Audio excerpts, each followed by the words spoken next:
The subcommittee hearing on unidentified anomalous phenomena, or UAPs, will come to order. Welcome, everyone.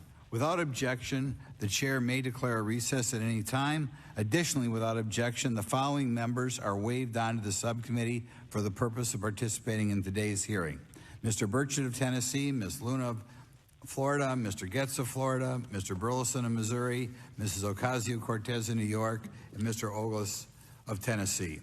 Without objection, so ordered. For today's subcommittee hearing, both the chair and ranking member will have 10 minutes for opening remarks. We may both be giving some of those minutes to other members of our party. I'm now going to recognize myself for 10 minutes. I'm actually going to try to get out of here in about 4, and then we'll give it to some of my friends over here. Good morning and welcome to the most exciting subcommittee in Congress this week, the Subcommittee on National Security, the Border, and Foreign Affairs, for discussion of unidentified anomalous phenomenon. I'd like to thank the brave military pilots and personnel, such as the witnesses on the panel today, for sharing their stories on how they've engaged UAPs, which has brought attention to this matter. Curiosity and speculation from all walks of life have generated interest in studying what UAPs are and what threats they may pose. I will say that when I was younger in school, I read a book, a 1966 book called Flying Saucers, Serious Business, and for a while, when I was a little bit younger, I thought it was the most important issue out there. The lack of a transparency regarding UAPs, which was one of the themes of that book,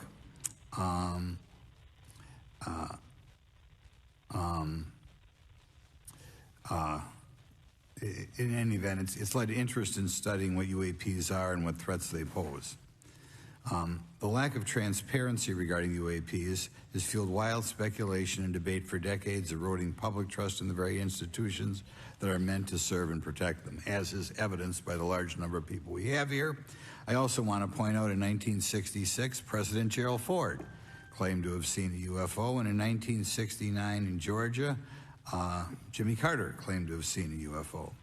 So this has led Congress to establish entities to examine UAPs. The National Defense Authorization Act of 2022 established the All-Domain Anomaly Resolution Office, or AARO, to conduct or to coordinate efforts across the Department of Defense and other federal agencies to detect, identify, and investigate UAPs.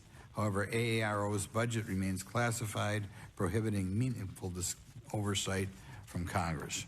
In addition to AARO's efforts, NASA is leading an independent study on UAPs that will identify how UAP data is gathered from both civilian and government entities that can be analyzed to shed light on the topic. However, despite these offices being established, there lies a pressing demand for government transparency and accountability that cannot be overlooked, and that's been a problem that's been around for 50 years. The Biden administration handling of the Chinese spy balloon that violated U.S. airspace is one example how the government is not prepared for these. The Biden administration's description of events has shown that the government continues not to be forthright. Between the Chinese balloon being shot down and 2 UAPs subsequently shot down following the event earlier this year, the U.S. government spent $1.5 million in taxpayer dollars on missiles, yet we have seen little clarity from the Biden administration. We must demand transparency from the Department of Defense, our intelligence community, and our defense industry on the UAP work. We're going to ask some questions about that today. Congress recognizes the subject of UAPs as multifaceted and requires a careful, data-driven approach. Today, we'll see clarity from these witnesses' testimonies, or we'll seek clarity as to what can be done to improve reporting for military and civilians and remain committed to objective inquiry. Congress should work to ensure that knowledge is not driven by fear. Today, we are not just debating the existence of UAPs, we are deliberating on the principles that define our republic, which is a commitment to transparency and accountability. I look forward to hearing from our witnesses today about ways we can improve government efficiency and openness when it comes to UAPs. I thank each of you for your presence here today and for your dedication to safeguarding the interests of the American people. I look forward to your testimony. Now I'm going to turn it over for 2.5 or 3 minutes to Representative Burchett from Tennessee. Thank you, Mr. Chairman. Thank you all for being here. I want to thank everybody for making this happen today. And I want to remind everybody this is a nonpartisan issue. This has nothing to do with party politics. I think the cover-up goes a lot deeper than that. I also want to thank my colleagues, Representative Anna Paulina Luna, sitting beside me here, Jared Moskowitz, my friend across the aisle, has an incredible mind, and I'm anxious to hear his questions. My buddy Eric Burleson, and it's not in my notes here, but Matt Gates. If it hadn't been for Matt Gates, myself, him, and Luna would still be down at Eglin Air Force Base trying to get some answers.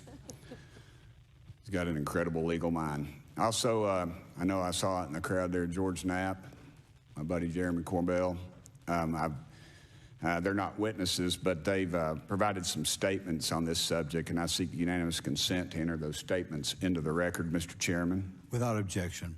Also, would like to enter in, I understand now that this is unclassified and it's public record, but as we all know, that's sometimes difficult for the public to get a hold of. A report, Defense Intelligence reference documents, advanced space propulsion based on vacuum, space-time metric engineering, some light reading for some of our members. Without objection. Thank you.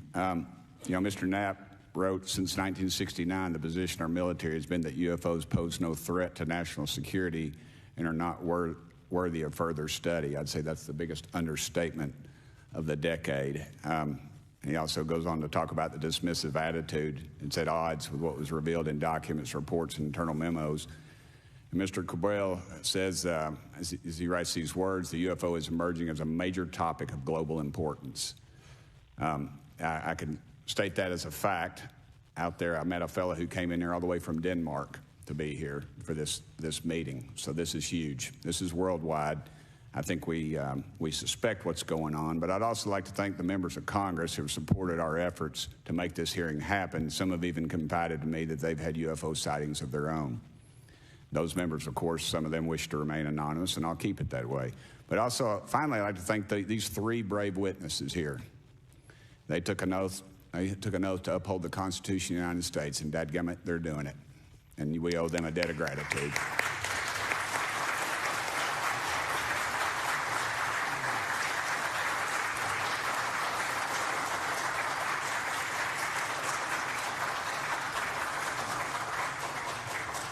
Y'all quit clapping. You're cutting in on my time. Just kidding. These folks, they've got nothing to gain from this, and I think you're going to find out that they've endured quite a few slings and arrows. We need to remember them in our prayers and their families. And I'm thankful to them for their honest testimonies. They have done interviews and appeared in documentaries like Accidental Truth to get their stories out there, and now they are all here to testify under oath for Congress. It's been so difficult to get here today. I said, in the Baptist church, we'd say that the devil's in our way. And the devil has been in our way through this thing. We've run into roadblocks from members, from the intelligence community, the Pentagon. I proposed legislation to go in the FAA reauthorization that just said if an airline pilot has a sighting, that when he makes that report to the FAA, that it would come to Congress. But I was told that the intelligence community did not like that, and the amendment was not even heard in committee. I think it's time for this country to take back our country. We need to tell the folks at the Pentagon they work for us. Dadgummit, we don't work for them. And that's exactly the point. This is an issue of government transparency. We can't trust a government that does not trust its people. We're not bringing little green men or flying saucers into the hearing. Sorry to disappoint about half y'all. We're just going to get to the facts. We're going to uncover the cover-up, and I hope this is just the beginning of many more hearings and more people coming forward about this. And I yield back the remainder of my time. I think, is it to Representative Luna, Mr. Chairman? Or is that? Yeah, we'll call Ms. Luna for her statement. The circumstances surrounding UAPs has captivated the attention of the American people for decades, ingrained in even the minds of our nation's leaders from Jimmy Carter to Barack Obama, Hillary Clinton to Donald Trump, Marco Rubio to Chuck Schumer, John Radcliffe to National Security Council officials. Yet from Roswell, New Mexico to the coast of Jacksonville, Florida, the sightings of UAPs have rarely been explained by the people who have firsthand accounts of these situations. This is largely due to the lack of transparency by our own government and the failure of our elected leaders to make good on their promises to release explanations and footage and mountains of overclassified documents that continue to be hidden from the American people. This isn't just how I feel. In fact, the American people largely believe that the government has actively covered up the truth about UAPs. One poll in particular found that 68% of Americans believe that the government is hiding information about UAPs and not being honest about what we know about them. And from my personal experience, I believe the same thing. Another poll found that nearly half Americans believe that the federal government is doing a very bad or somewhat bad job of dealing with reports of UFO sightings. As Representative Burchett just referenced on the FAA bill that just went through, you can tell that that's exactly happening. Considering the thousands of testimonies and videos taken on people's phones and eyewitnesses' accounts made by credible witnesses such as doctors, pilots, scientists, and active duty service members, it is unacceptable to continue to gaslight Americans into thinking that this is not happening or that the potential of intelligent life forms exists other than humans. Even more alarming is the fact that these eyewitnesses are many of times service members and have no assurance that their lives will not be negatively impacted or even harmed by their experiences. In being an active duty service member working on an airfield, I've had conversations with many pilots where they were in fear of coming forward for retribution and or being taken off flight status.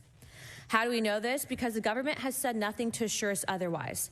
They have also did nothing to calm the concerns of over 20% of Americans who have reported to have seen UFOs or UAPs.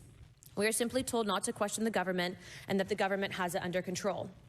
Today is the first hearing of its kind where we will attempt to get down to the bottom of what is actually happening with UAPs. But we will hear from people who have had personal sightings rather than Pentagon bureaucrats who have always been sent to stonewall our investigations.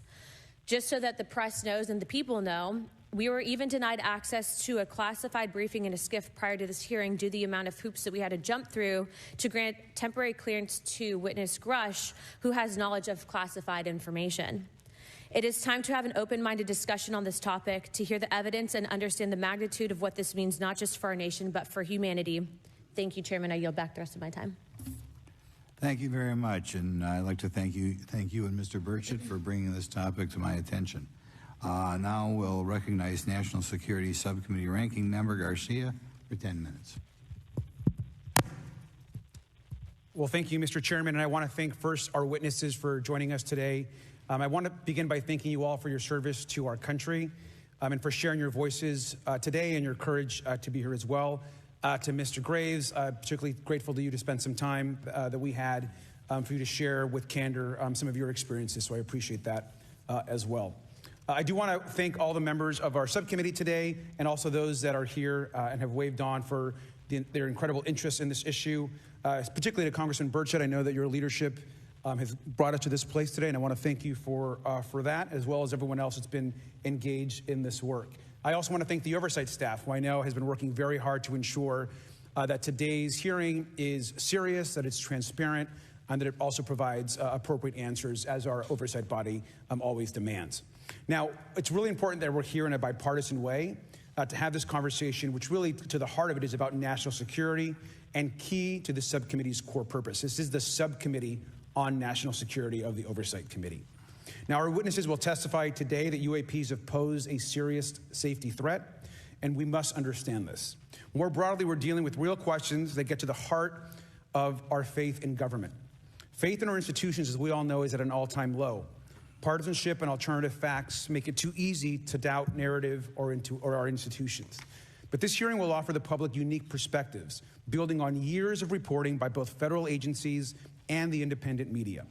Now, some of the earliest reporting on this issue was a groundbreaking 2017 New York Times report, which revealed research, as we know now, on unidentified anomalous phenomena, or as many call UFOs, by the Defense Intelligence Agency. Mr. Graves and Commander Favor's experiences with UAPs have also been documented by the public, not just by the New York Times, but CNN and many other national news outlets. Now, the Office of the Director of National Intelligence has published public reports documenting UAPs, and on June 9th, 2022, NASA announced that the agency is commissioning a study to, of course, examine unidentified anomalous phenomena.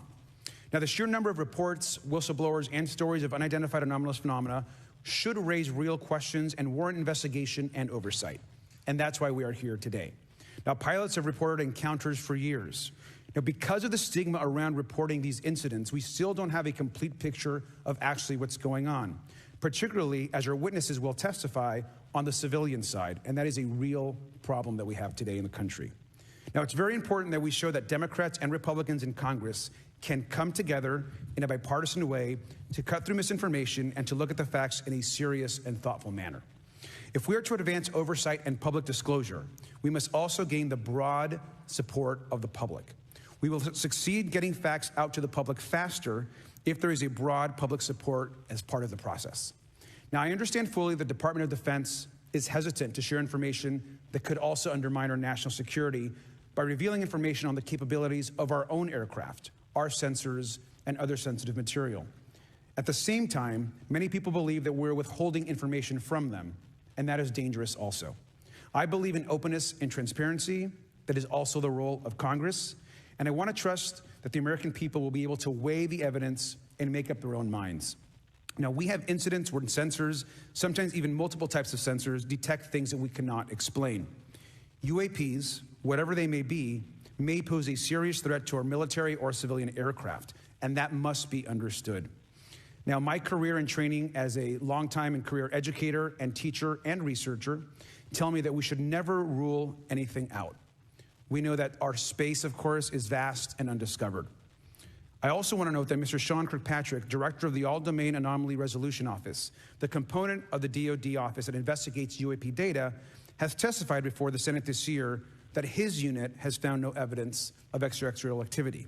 NASA has also stated that they don't have evidence of extraterrestrial life either, and we've heard this, of course, from some of our government agencies. And we should remind viewers and witnesses, which I think is really important, that we also cannot share classified information in public settings. But questions, of course, remain that people want to see data and information for themselves. The enormous interest in the hearing today underscores the importance of a fair and open look at the evidence from witnesses who can share their unique perspectives.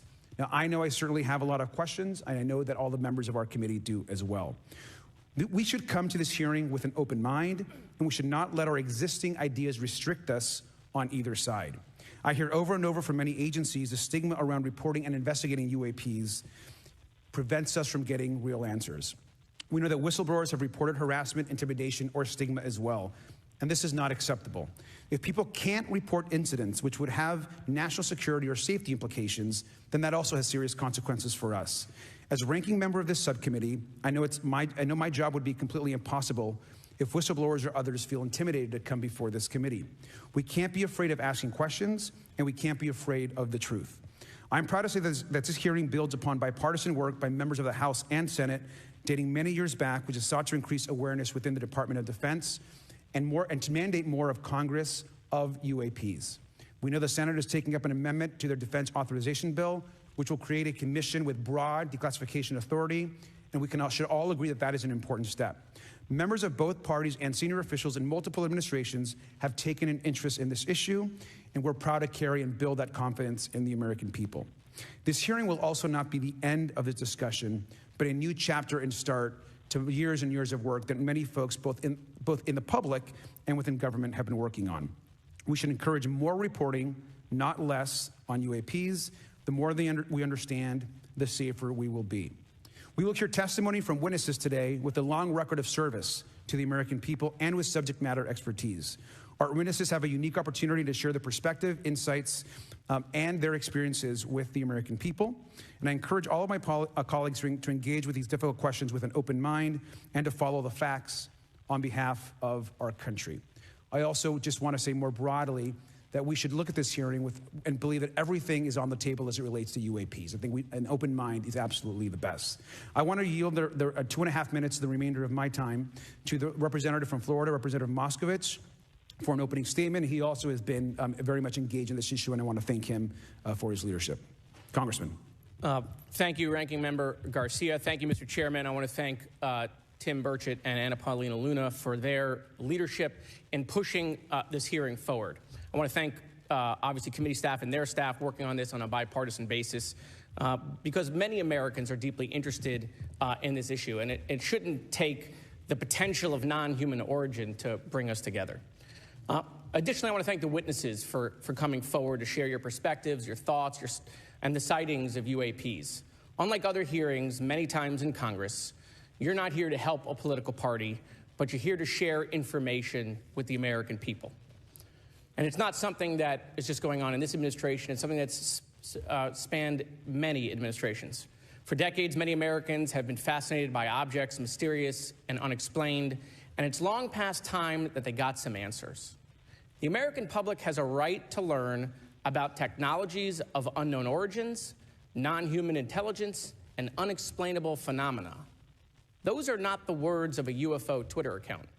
Though that is a direct quote from Majority Leader Chuck Schumer, that the American public has a right to learn about technologies of unknown origins, non-human intelligence, and unexplainable phenomena. In an interview with Fox News, recent former Director of National Intelligence John Ratcliffe confirmed the U.S. government is aware a lot more sightings of UAPs, and that they have not made that information public. I quote, "There are a lot more sightings that have not been made public," Ratcliffe said to Fox News. For me, this hearing is about transparency. We unfortunately live in a time in which many people distrust government and our institutions. And overclassification of information away from the American public or even Congress contributes to today's politics. The American people have regular questions. What are UAPs? How come the media doesn't report more on them? Are they foreign adversaries? Are they U.S. technology? Are they something else? They ask themselves, how come when a Russian jet shoots flares at one of our drones, we have perfect pictures and videos to show the American people and the world, but when it comes to UAPs, nothing? Of course, we must always protect our national security to maintain our superiority, like when stealth helicopters were only rumored to exist, but were used in the Osama bin Laden raid in 2011. But we can't allow that to be used as a shield to keep the American people completely in the dark from basic truths. The American people deserve to hear more about special access programs. Congress has a right to know if there's any unsanctioned weapons development, satellite imagery that has not been provided to Congress.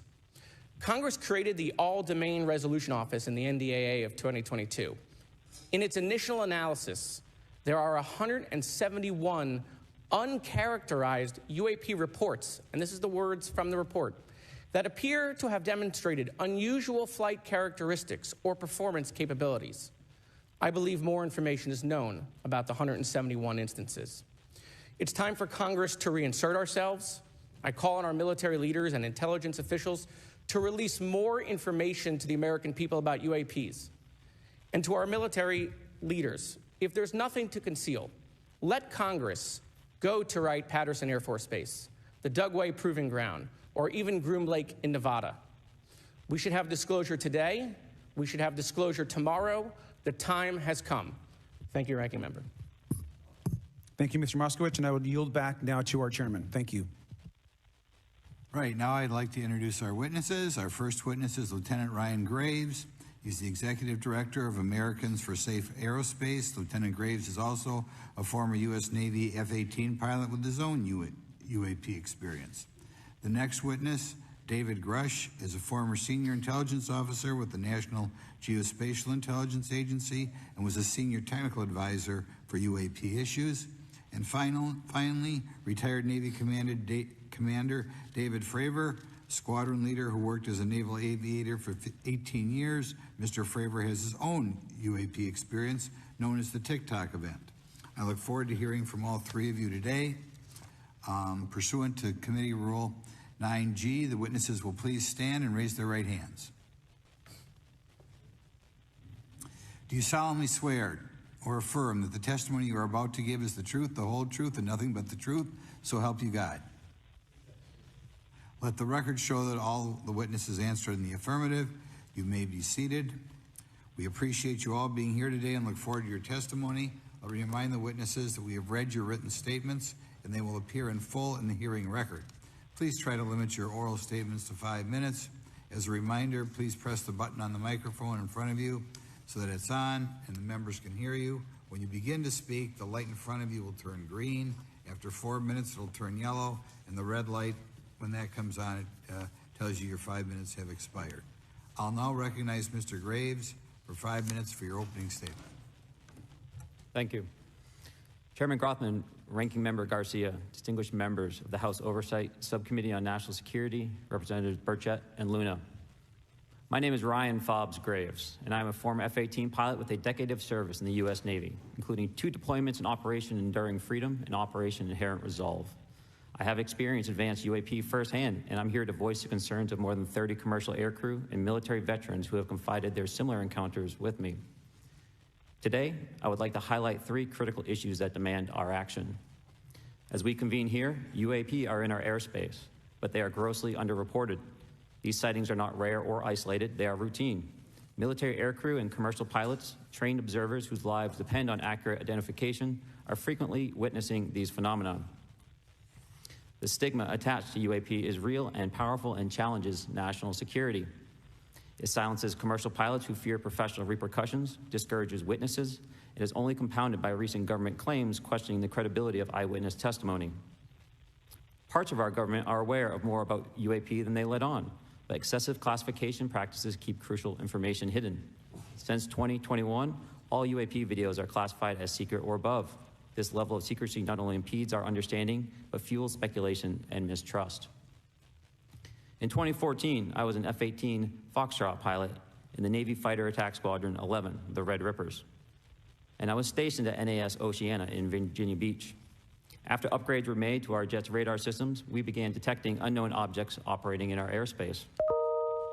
At first, we assumed they were radar errors, but soon we began to correlate the radar tracks with multiple onboard sensors, including infrared systems, eventually through visual ID. During a training mission in Warning Area Whiskey 72, 10 miles off the coast of Virginia Beach, 2 F-18 Super Hornets were split by a UAP. The object, described as a dark gray or a black cube inside of a clear sphere, came within 50 feet of the lead aircraft and was estimated to be 5 to 15 feet in diameter. The mission commander terminated the flight immediately and returned to base. Our squadron submitted a safety report, but there was no official acknowledgement of the incident and no further mechanism to report the sightings. Soon, these encounters became so frequent that aircrew would discuss the risk of UAP as part of their regular pre-flight briefs. Recognizing the need for action and answers, I founded Americans for Safe Aerospace. The organization has since become a haven for UAP witnesses who were previously unspoken due to the absence of a safe intake process. More than 30 witnesses have come forward, and almost 5,000 Americans have joined us in the fight for transparency at safeaerospace.org. The majority of witnesses are commercial pilots at major airlines. Often, they are veterans with decades of flying experience. Pilots are reporting UAP at altitudes that appear above them at 40,000 feet, potentially in low Earth orbit or in the gray zone below the Kármán line, making inexplainable maneuvers like right-hand turns and retrograde orbits or J-hooks. Sometimes these reports are reoccurring, with numerous recent sightings north of Hawaii and in the North Atlantic. Other veterans are also coming forward to us regarding UAP encounters in our airspace and oceans. The most compelling involve observations of UAP by multiple witnesses and sensor systems. I believe these accounts are only scratching the surface, and more will share their experiences once it is safe to do so.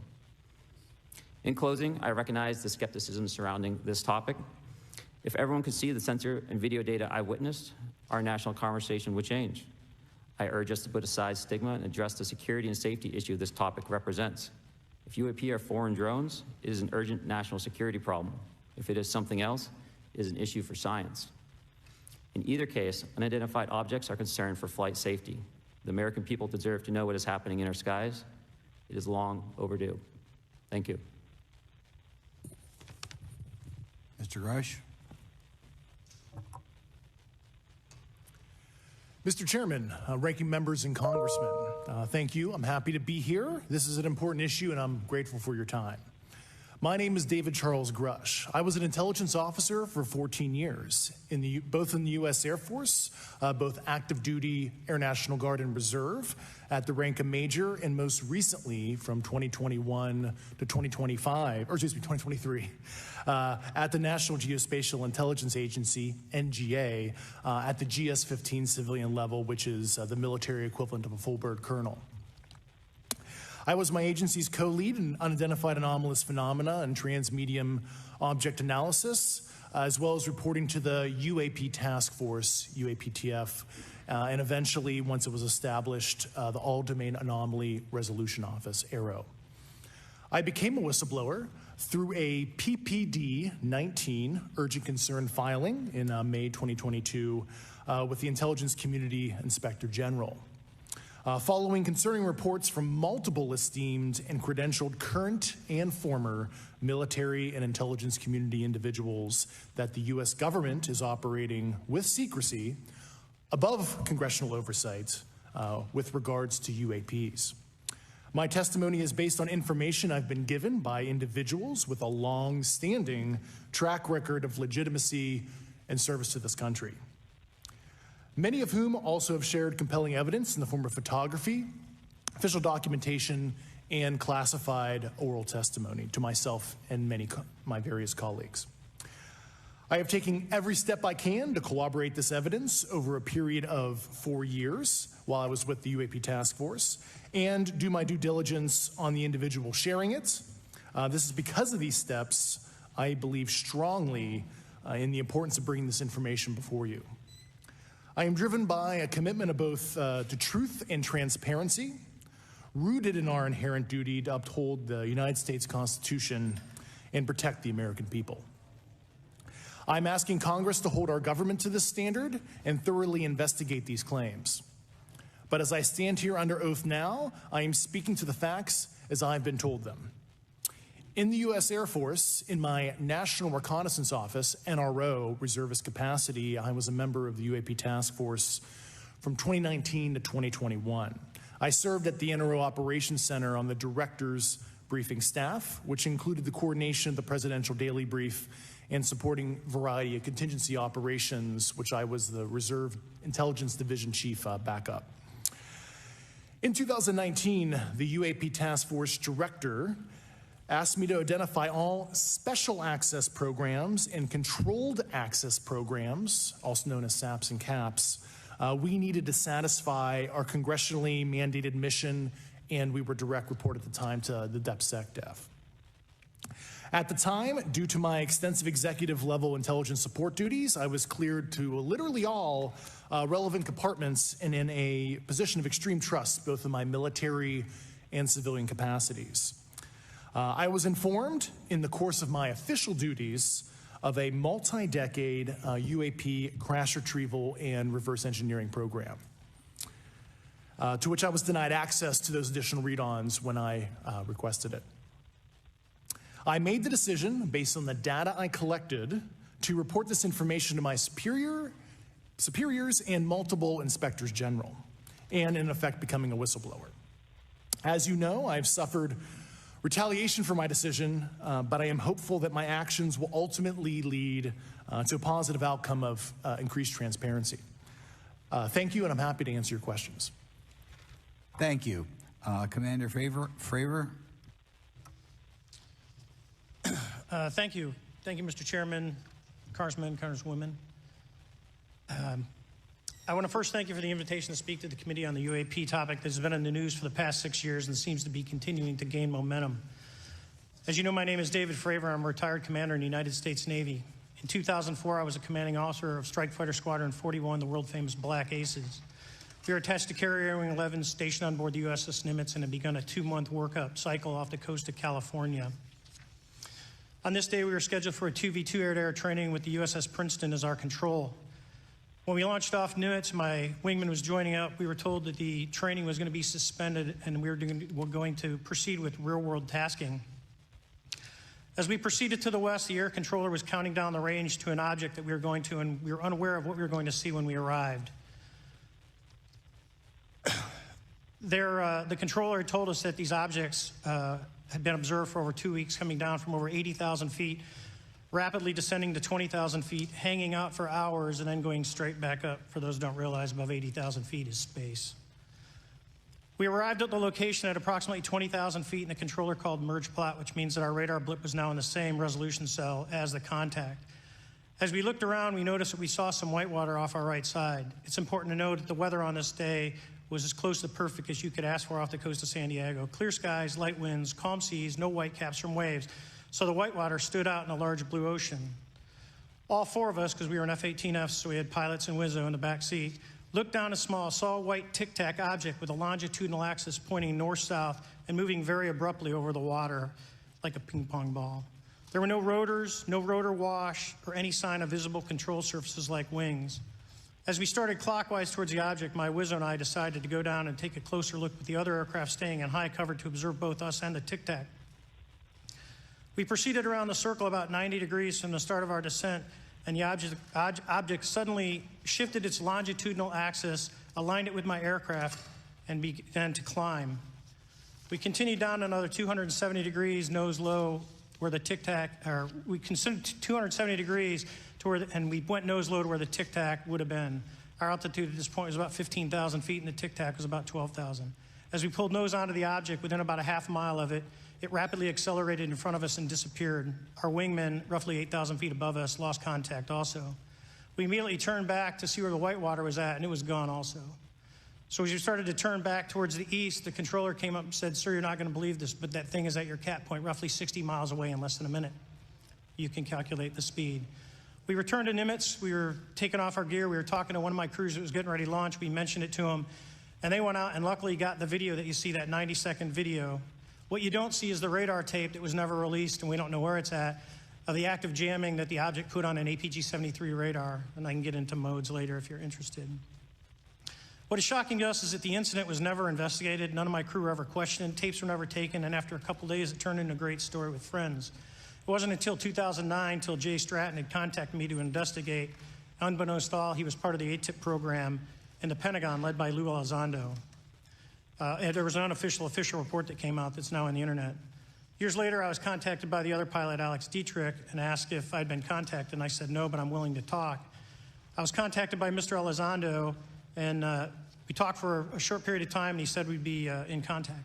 A few weeks after that, I was made aware that Lou had left the Pentagon in protest and joined forces with Tom DeLonge, Chris Mellon, Steve Justice, and others to form Two Stars Academy, an organization that pressed the issue with leading industry experts and U.S. government officials. They worked with Leslie Kean, who is present today, Ralph Blumenthal, and Helene Cooper to publish the articles in the New York Times 2017 New York Times, and it removed the stigma on the topic of UFOs, which is why we're here today. Those articles open the door for the government and public that cannot be closed. It has led to an interest from our elected officials who are not focused on little green men, but figuring out where these craft are, where they're from, the technology they possess, how do they operate. It also led to the Whistleblower Protection Act and the NDAA. There are multiple witnesses coming forward to say that have firsthand knowledge, and Mr. Grush just covered that. What concerns me is that there's no oversight from our elected officials on anything associated with our government processing or working on craft. Believe it or not, from this world.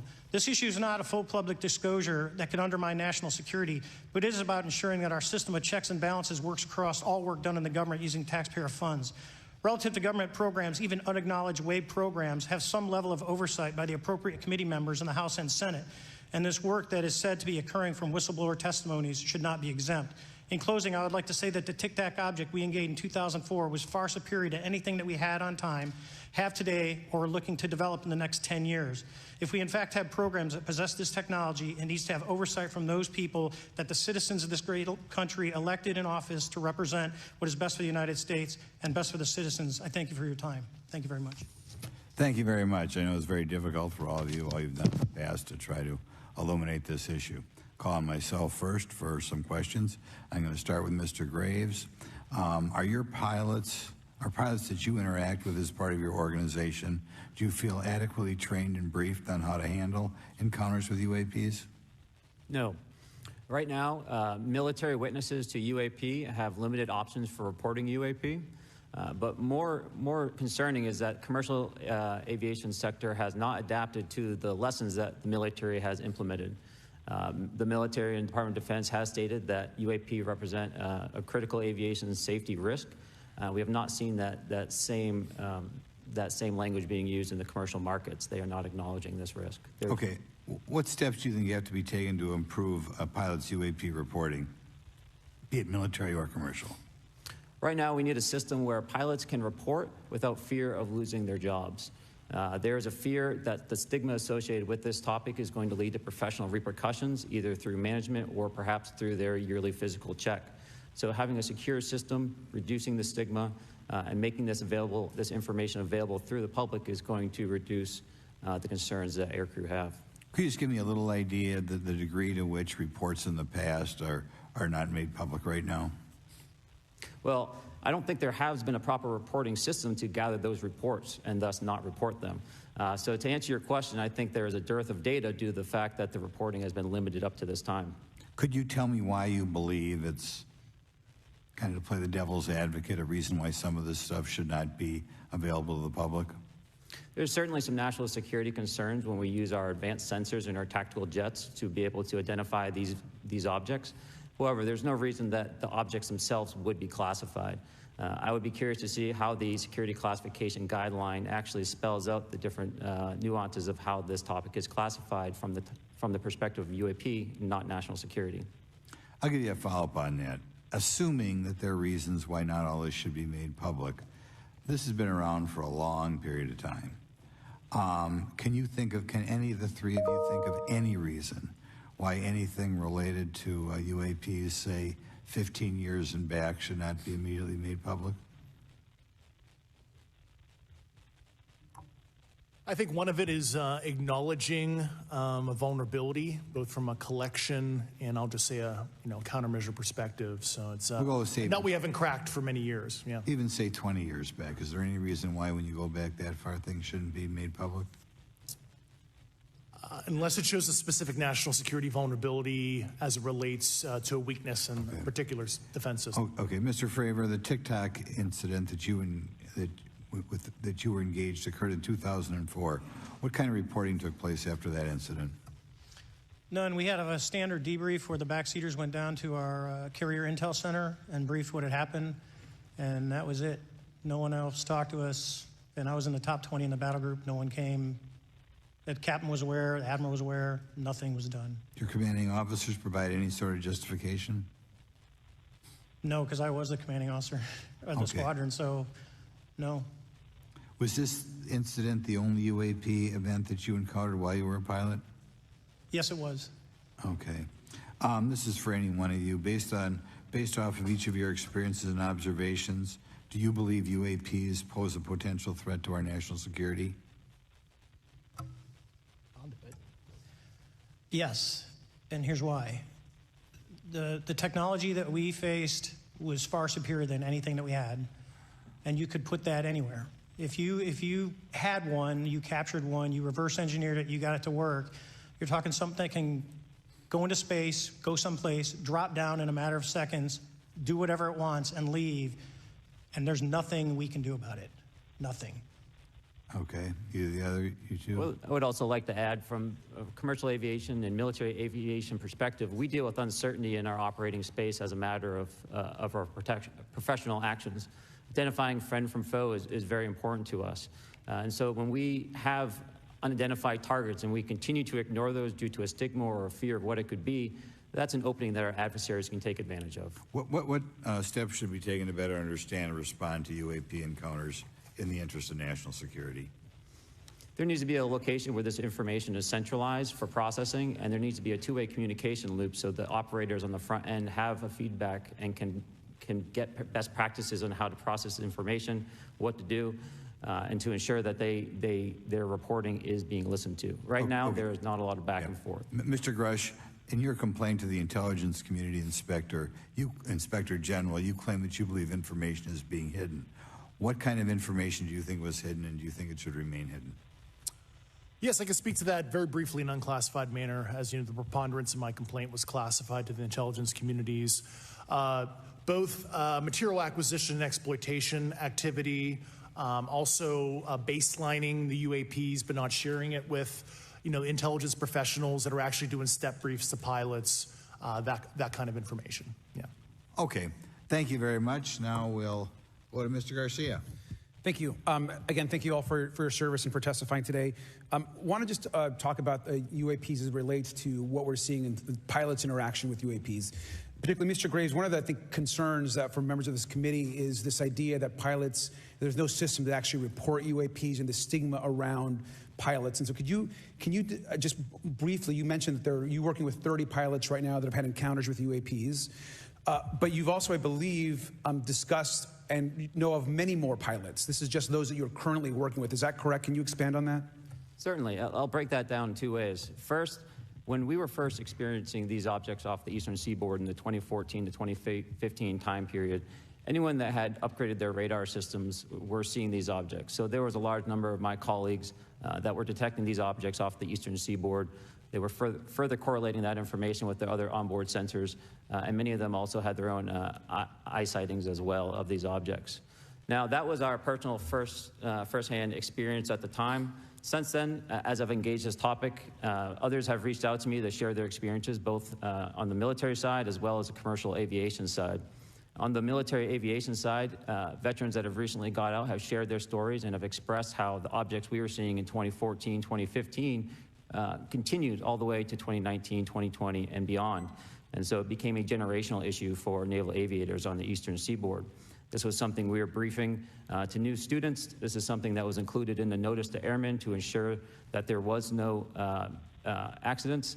And now with commercial aviators, they are reaching out because they're having somewhat similar experiences as our military brothers and sisters, but they do not have any reporting system that they can send us to.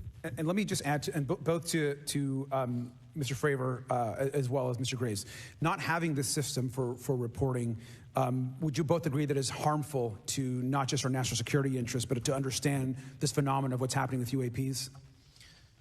I think it's actually a travesty that we don't have a system to correlate this and actually investigate.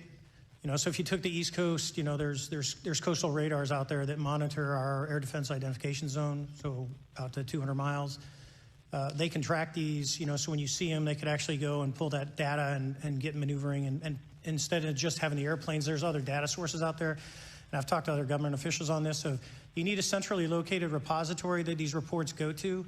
So if you just stuck it in DOD, you wouldn't get anything out of the Intelligence Committee because they have a tendency to not to talk. But if you had a central location where these reports would come in, not just military, but also commercial aviation, because there's a lot of that going on, especially if you talk to anyone that flies from here to Hawaii, over the Pacific, they see odd lights. So I think you need to develop something that allows you a central point to collect the data in order to investigate. Mr. Graves? I would concur with everything Mr. Fravor said. I'll continue to say that the commercial pilots that have reached out to me through Americans for Safe Aerospace are doing so because they don't feel there's another way for them to report this safety issue. And I think one of the clear outcomes of this hearing already is that there has to be a safe and transparent reporting process for pilots, both on the commercial side and the military side, to be able to report UAPs in a way that's also transparent, but also understands the scope of our national security interests and what may be classified or not. But I think there has to be some sort of system. And so that's something that I hope can be an outcome that this committee can work on. Is there anything else for the two of you briefly beyond this reporting system that you think that we can do as the government to encourage and facilitate more civilian reporting? I think we're doing it right now. Okay, great. I think this hearing is going to show the American people that their government takes this topic seriously. And how about civilians that may not be pilots? What kind of process could be in place for civilians who are not pilots, who may have UAP encounters? Do either of you have any suggestions that could facilitate that? My recommendations would be to make that a sensor-centric operation in order to make it as objective as possible. Okay. Sir, Mr. Fravor? No, I agree with Mr. Graves on that. Okay.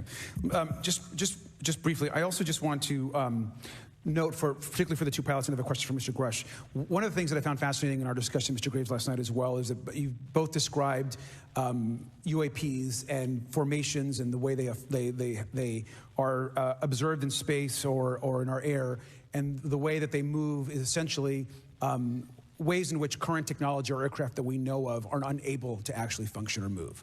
And so will you just, for the public record, again, once again, briefly just either describe or note that aircraft that are being witnessed, particularly by the 30 folks that you're working with, are essentially outside the scope of anything that we know of today and the technology we have today. Mr. Graves, Mr. Fravor? Yes, the objects that are being seen by commercial pilots are performing maneuvers that are unexplainable due to our current understanding of our technology and our capabilities as a country. And that applies for the military as well. Mr. Fravor? Yeah, I concur with that. We have nothing that can stop in midair and go the other direction, nor do we have anything that can, like in our situation, come down from space, hang out for 3 hours, and go back up. Thank you. My last question, and sometimes I know that you have also said some of these answers in the past, but we're trying to get them on the public record as well, which is really important. Mr. Gresh, finally, do you believe that our government is in possession of UAPs? Absolutely, based on interviewing over 40 witnesses over 4 years. And where? I know the exact locations, and those locations were provided to the Inspector General and some of which to the intelligence committees. I actually had the people with the firsthand knowledge provide a protected disclosure to the Inspector General. Thank you. And Mr. Chairman, I would just say that I think that these questions are important questions, and I look forward to being involved in the process to get those answered. I know there'll be a lot of questions from other committee members, so I yield back. Thank you. We'll go to Mr. Burchett himself. Thank you, Mr. Chairman. Thank you, Mr. Garcia. I would like to have you on my legislation to do just that on the reporting, and we'll get together on that. Maybe you can be my co-sponsor on that. That'd be really cool. Thank you for those great questions. Mr. Graves, again, I'd like to know, how do you know that these were not our aircraft? Some of the behaviors that we saw in a working area, we would see these objects being at 0.0 Mach, that's 0 airspeed, over certain pieces of the ground. So what that means, just like a river, if you throw a bobber in, it's going to float downstream. These objects were staying completely stationary in Category 4 hurricane winds. These same objects would then accelerate to supersonic speeds, 1.1, 1.2 Mach, and they would do so in very erratic and quick behaviors that I don't have an explanation for. Okay. Have you spoken to commercial and military pilots that have seen these off of our East Coast? I have. Okay. Mr. Favor, I noticed that in the Tic Tac video, it's Tic Tac like the candy, not TikTok like the Chinese Communist app. That's correct. Yes, sir. I just want to make that because my daughter corrected me on that and called me a boomer and said, "Hey, boomer," and I said, "No, baby, it's Tic Tac like the candy. You're gonna have to just look it up."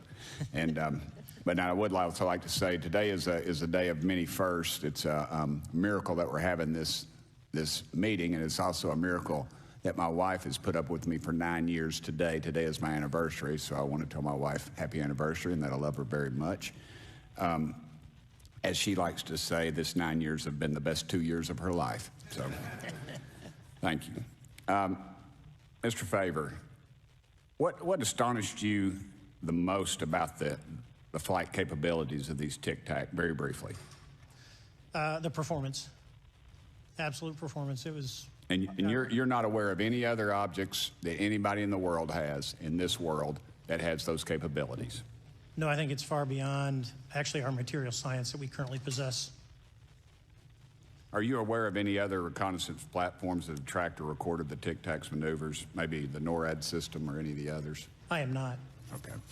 Mr. Grush, thank you for being here, brother. Thank you all very much. Have you faced any retaliation or reprisals for any of your testimony or anything on these lines? Yeah, I have to be careful what I say in detail because there is an open whistleblower reprisal investigation on my behalf, and I don't want to compromise that investigation by providing anything that may help provide somebody information. But it was very brutal and very unfortunate, some of the tactics they used to hurt me both professionally and personally, to be quite frank. Yeah. It's very unfortunate. As they say, when you're over the target, that's when they do the most firing at you. Do you have any personal knowledge of people who have been harmed or injured in efforts to cover up or conceal these extraterrestrial technology? Yes. Personally. Have anyone been murdered that you would that you know of or have heard of, I guess? I have to be careful asking that question. I directed people with that knowledge to the appropriate authorities. Maybe in a if we could get in a confidential area skiff, we could talk about that. But unfortunately, we were denied access to the skiff, and that's very unfortunate in this scenario. Mr. Favor, do you believe that you witnessed an additional object under the water in relation to your encounter? I will say we did not see an object. There was something there to cause the whitewater, and when we turned around, it was gone. So there was something there that obviously moved. Okay, it was not the same object though that you were looking at, correct? No, we actually joked that the Tic Tac was communicating with something when we came back, and because the whitewater disappeared. We were in another instance. We're told about the capabilities of a jamming during viewing of when there were some people chasing some of these objects. Did you experience any of that jamming or interrupting your radar or weapons system? My crew that launched after we landed experienced significant jamming to the APG-73 radar, which was what we had on board, which is a mechanically scanned, very high-end system prior to the APG-79. And yes, it did pretty much everything you could do: range, velocity, aspect, and then it spit the lock, and the targeting pod is passive. That's what we were able to get the video on. I'm about to run out of time, but are you aware of any of our enemies that have that capability? No. Okay, I would also like to note for the record that, like George Knapp, breaking Area 51, he's the reason I knew about that, and the reason I know about the Tic Tacs is Leslie Keene from New York Times article, and I would encourage everybody to read that. Thank you, Mr. Chairman. I yield back to you for no time. Very good. Mr. Raskin? Thank you, Mr. Chairman. Mr. Graves, you reported UAP encounters during training flights, I think, and have since come forward to warn the Pentagon that these encounters may be putting pilots at risk. My first question is, you've identified these as taking place on the East Coast. Is it just on the East Coast where these encounters have been reported? No. Since the events initially occurred, I've learned that the objects have been detected essentially where all operations, Navy operations, are being conducted across the world. And that's from the Ultimate Anomaly Resolutions Office reporting. All right, can you describe your experience after you decided to come forward and go public with your experience? Certainly. Like many others, in 2017, I saw the New York Times article come out as well. And for me, it was special because I recognized the voices on the video. I recognized the video itself. I had seen it when it was taken. I'd seen it when it was debriefed. And so that was kind of shook me because I realized that this problem was still ongoing. And so I reached out to colleagues back on the East Coast and realized that this was still a safety risk that they were dealing with, that they had essentially hit a wall with how they could move forward on this conversation. It was at that point when I decided to try to move the conversation forward myself. Are there common characteristics to the UAPs that have been cited by different pilots, and can you describe what the convergence of descriptions is? Certainly. We were primarily seeing dark gray or black cubes inside of a clear sphere. I'm sorry, dark gray or black cubes? Yes, inside of a clear sphere, where the apex or tips of the cube were touching the inside of that sphere. And that was primarily what was being reported when we were able to gain a visual tally of these objects. And that occurred over almost 8 years. And as far as I know, it's still occurring. I take it that you're arguing what we need is real transparency in a reporting system so we can get some clarity on what's going on out there, because there are many pilots in your situation, but we should have a way of developing a systematic inventory of all of such encounters. Is that right? Yes, and I think we need both transparency and the reporting. We have the reporting, but we need to make sure that information can be promulgated to commercial aviation as well as the rest of the populace. Mr. Grush, what about you? What was your experience after you came forward? Well, it's only been about 2 months or so, so I guess my experience has been overwhelming support from former colleagues of mine that have privately messaged me, and I do appreciate that. But I do have knowledge of active planned reprisal activity against myself and other colleagues, and it's very, very upsetting to me. Coming from where? Certain senior leadership at previous agencies I was associated with. And that's all I'll say publicly, but I can provide more details in a closed environment. Okay. Well, I hope you understand that there would be bipartisan rejection of any attempt to vilify, demonize, or engage in other reprisals against our witnesses and people who are telling the truth from their perspective. Yeah, there were certain colleagues of mine that were brutally administratively attacked, and it actually makes me very upset as a leader to see that happen to other coworkers and actually superiors of mine over the last 3 years. How do you account for that response? That seems like a bizarre response.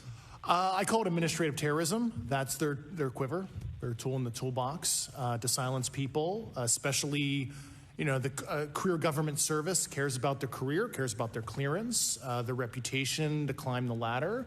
And when you threaten that career path, a lot of people back off. But I'm here to represent those people. So, Mr. Fravor, what about you? What has your experience been since you've come forward with your perspective on this? Actually, I've been treated very well. And the 6 people that were involved, myself included, all of them have or will be retiring from the military as 05s or 06s. And all my friends that are very senior, 3 and 4 stars, I've talked to them. They believe, they understand there's a problem. But no, I was actually treated really well. And what is your general interpretation of these phenomena, or what is your current thinking of trying to make sense of them? Well, I'll say, I'm not like a UFO fanatic. It's not me. But I will tell you that what we saw with 4 sets of eyes over a 5-minute period, still, there's nothing, we have nothing close to it. It was amazing to see. I told my buddy I wanted to fly it, but yeah, it's just an incredible technology. All right, Mr. Chairman, thank you very much. I'll yield back to you. Thanks. On to Ms. Luna. Mr. Grush, in speaking to you yesterday, I just wanted to follow up on Representative Raskin's questions. In the last couple of years, have you had incidences that have caused you to be in fear for your life for addressing these issues? Yes, personally. Okay. Yeah. I just want everyone to note that he's coming forward in fear of his life. To put in perspective, if they were really not scared about this information coming out, why would someone be intimidated like that? To your knowledge, are NHIs working with adversarial foreign governments in either technology exchange programs or back engineering programs? I don't have data on that. I'm not sure. Have you heard or you had people come forward to present that evidence? Not that particular evidence that you just espoused. Okay, on the 19th of April, Dr. Kirkpatrick, head of AARO, had said that he did not find any evidence of UAPs. You also stated that you had, in your interview, that you had briefed him on information that you were uncovering, but that he did not follow up with you. Were the items that you divulged to him pertinent to national security? Yes, him and I had a classified conversation in April 2022 before he took over AARO in July 2022, and I provided him some concerns I had. Do you know why he might not have followed up with you? Unfortunately, I cannot read his mind. I wish he did. I was happy to give sage counsel to him on where to look when he took the helm of AARO.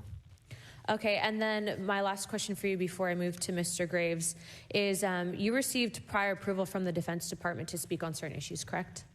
Correct, through DOPSR, DoD Pre-Publication and Security Review, and I just want to remind the public, they're just looking from a security perspective. These are my own personal views and opinions, not the department's. Okay, I'm asking that though mainly because I think that there are many people that would like to discredit you. So it does bring a certain amount of credibility to your testimony. I'm required by law to do that as a former intelligence officer, or I go to jail for revealing classified information. Yeah, we don't want you to go to jail. My next question would actually be for Mr. Graves. Can you please explain to me in detail the event that occurred at Vandenberg Air Force Base? Certainly. In the 2003 timeframe, a large group of Boeing contractors were operating near one of the launch facilities at Vandenberg Air Force Base when they observed a very large 100-yard sided red square approach the base from the ocean and hover at low altitude over one of the launch facilities. This object remained for about 45 seconds or so before darting off over the mountains. There was a similar event within 24 hours later in the evening. This was a morning event, I believe 8:45 in the morning. Later in the evening, post-sunset, there were reports of other sightings on base, including some aggressive behaviors. These objects were approaching some of the security guards at rapid speeds before darting off. And this is information that was received through one of the witnesses that have approached me at Americans for Safe Aerospace. Was this documented in any official form, whether it was a police blotter? Yes, they had official documentation and records from the event that the witness held over the years. And I'm not going to ask you to do it right now for time reasons, but you'd be able to sketch what was witnessed, correct? And have you seen that before on any other equipment and or during your flight time? I have not seen what they've described. This object was estimated to be almost the size of a football field, and I have not seen anything personally that large. Okay, and then another question on follow-up referencing the gimbal video Go Fast incident. Can you just clarify, because to our understanding, the footage was actually cut off at a certain point, but what happens at the end of that video, just for those Americans specifically there that are wanting to know about the rest of that footage? Certainly. There was some uncertainty or instability with the object. It seemed to rock a bit, and that's the last I had seen of the video. Much of the data that I would recommend be analyzed would consist of radar data that would provide precise kinematics on the object, as well as the fleet of objects that were operating nearby. Okay, and follow-up, in regards to the reporting procedures that Mr. Garcia had addressed on, as well as Representative Burchett, with the FAA, to your understanding, pilots that are seeing this, commercial airline pilots, are they receiving cease and desist letters from corporations for coming forward with information in regards to safety for potential airline passengers? I have been made privy to conversations with commercial aviators who have received cease and desist orders. So the American public should know that corporations are putting their own reputations on the not the line, but ahead of the safety of the American people. And I think, would you agree with that statement? It appears so. Okay. And I guess this would be my last, I'm out of time. I yield. I'll be back. Good. Mr. Moskowitz. Thank you, Mr. Chairman. Gentlemen, let's talk about the laws of physics for a second. Mr. Graves and Commander Favor, I heard you talk about speed. When those objects broke the sound barrier, did they make a sonic boom? I was in a jet. You can't hear anything. It's kind of loud in there. Yeah, you're not able to actually personally tell within the vehicle. I will say the objects that we were seeing, they were spherical, and they were observed up to Mach 2, which is a very non-aerodynamic shape. What about G-forces? Let's talk about G-forces of those vehicles. Could a human survive those G-forces with known technology today? No. No, not for the acceleration rates that we observed. Okay. What about what they look like? How close did you get? Did you see a seam or a rivet or a section? And what I mean is, obviously, the jets you're flying have all those things. Did these objects have those? Do you want to go ahead? I didn't have the detail to be able to tell that. So we got within a half mile of the Tic Tac, which people say that's pretty far, but in airplanes, that's actually relatively close. No, it was perfectly white, smooth, no windows, although when we did take the original FLIR video that is out there, when you put it on a big screen, it actually had two little objects that came out of the bottom of it. But other than that, no windows, no seams, no nothing. Mr. Grush, as a result of your previous government work, have you met with people with direct knowledge or have direct knowledge yourself of non-human origin craft? Yes, I personally interviewed those individuals. Mr. Grush, as a result of your previous government work, have you met with people with direct knowledge or have direct knowledge yourself about ATs, advanced technologies that the U.S. government has? Based on conventional advanced tech, I was briefed to the preponderance of the Defense Department's both space and aerospace compartmented programs, yeah. Do you have knowledge or do you have reason to believe that there are programs in the advanced tech space that are unsanctioned? Yes, I do. Okay. Yeah. And when you say that they're above congressional oversight, what do you mean? Complicated question. So there's, some, I would call it abuse here. So congressional oversight of conventional special access programs, so I'll use Title 10, so DOD as an example, right? So 10 U.S. Code Section 119 discusses congressional oversight of SAPs, discusses the DepSecDef's ability to waive congressional reporting. However, the Gang of Eight is at least supposed to be notified if a waived or waive-bigoted unacknowledged SAP is created, and that's public law. Well, so that how does, I don't want to cut you off, but how does a program like that get funded? I will give you generalities. I can get very specific in a closed session, but misappropriation of funds and does that mean self-fund. does that mean that there is money in the budget that is said to go to a program, but it doesn't, and it goes to something else? Yes, I have specific knowledge of that. Yep. Do you think U.S. corporations are overcharging for certain tech they're selling to the U.S. government, and that additional money is going to programs? Correct, through something called IRAD. Okay. Satellite imagery. Let's talk about satellite imagery. We have satellites all over the place, some that we're aware of and many that we're not aware of, right? We're taking pictures of everything at every point and second. Mr. Grush, are you aware, do you have direct knowledge, or have you talked to people with direct knowledge that there are satellite imagery of these events? That was one of my primary tasks at NGA, since we process, exploit, and disseminate that kind of information. I've seen multiple cases, some of which, to my understanding, and of course I left NGA in April, so that's my information cutoff date. But I personally reviewed both what we call overhead collection and from other strategic and tactical platforms that I could not even explain prosaically. And I have a degree in physics, by the way, as well. And I am aware that you guys have not seen these reports, unfortunately. And I don't know why. Do you have direct knowledge, or you had spoken to people with direct knowledge that this imagery applies to crash sites, crash imagery? I can't discuss that in an open session. Okay. Do you have any information that the U.S. government is involved in a disinformation campaign to deny the existence of certain UAPs?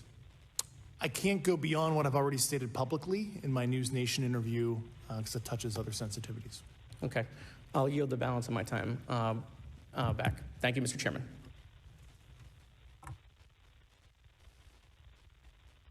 Ms. Fox?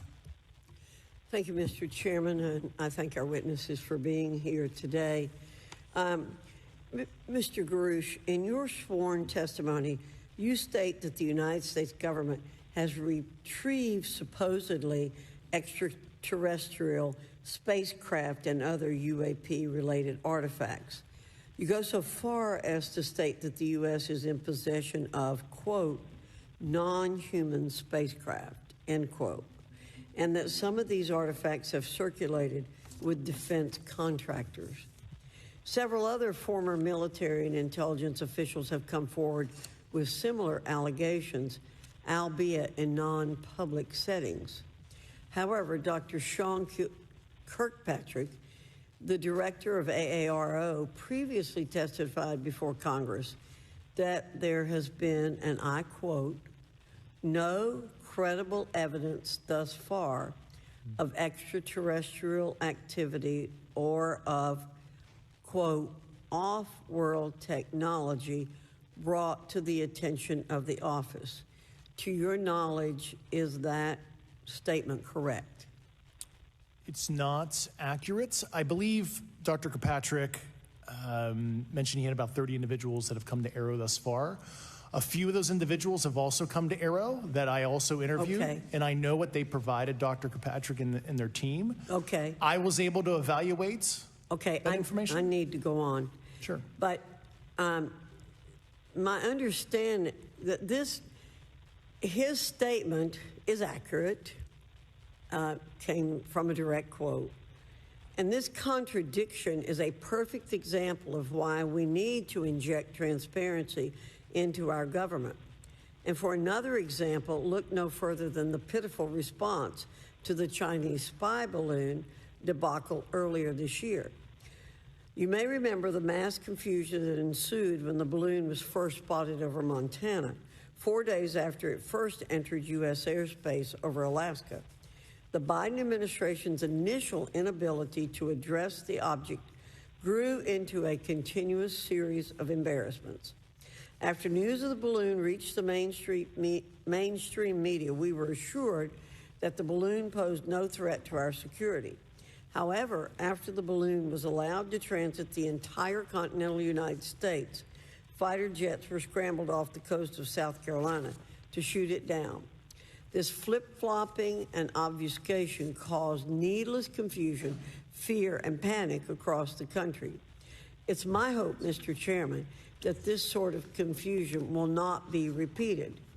We should investigate the extent to which elements of our government possess or do not possess information that is of critical value to the American people. We owe it to the citizens of this nation to make sure that our government is transparent and accountable. We must make sure that our government provides answers, and Congress must do its duty to solicit those answers. With that, Mr. Chairman, I yield back.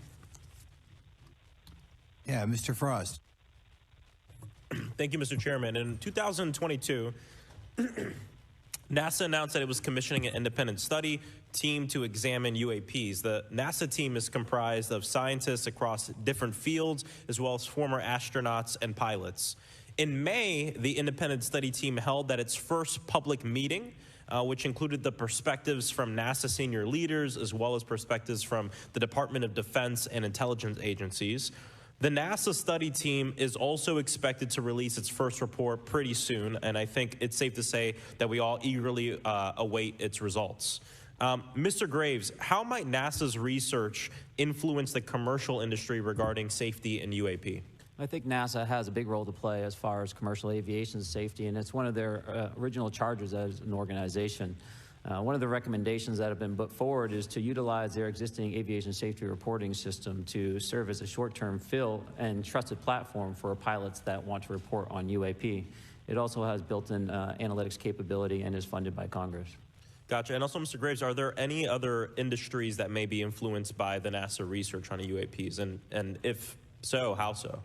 Well, I think there is a large swath of commercial capabilities that could be brought to bear on this topic, from space-based or ground-based sensor systems that are available open source or through commercial marketplaces. And I think NASA's work, as they work to identify and highlight specific parameters that can be found, we can take that information and promulgate this to the public sector so that we can have a more open conversation about what we're seeing.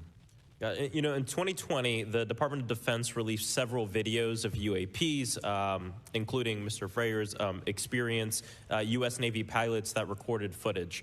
In 2021, the Office of the Director of National Intelligence released a preliminary report on UAP events. NASA Administrator Bill Nelson stated that NASA would begin to investigate these events.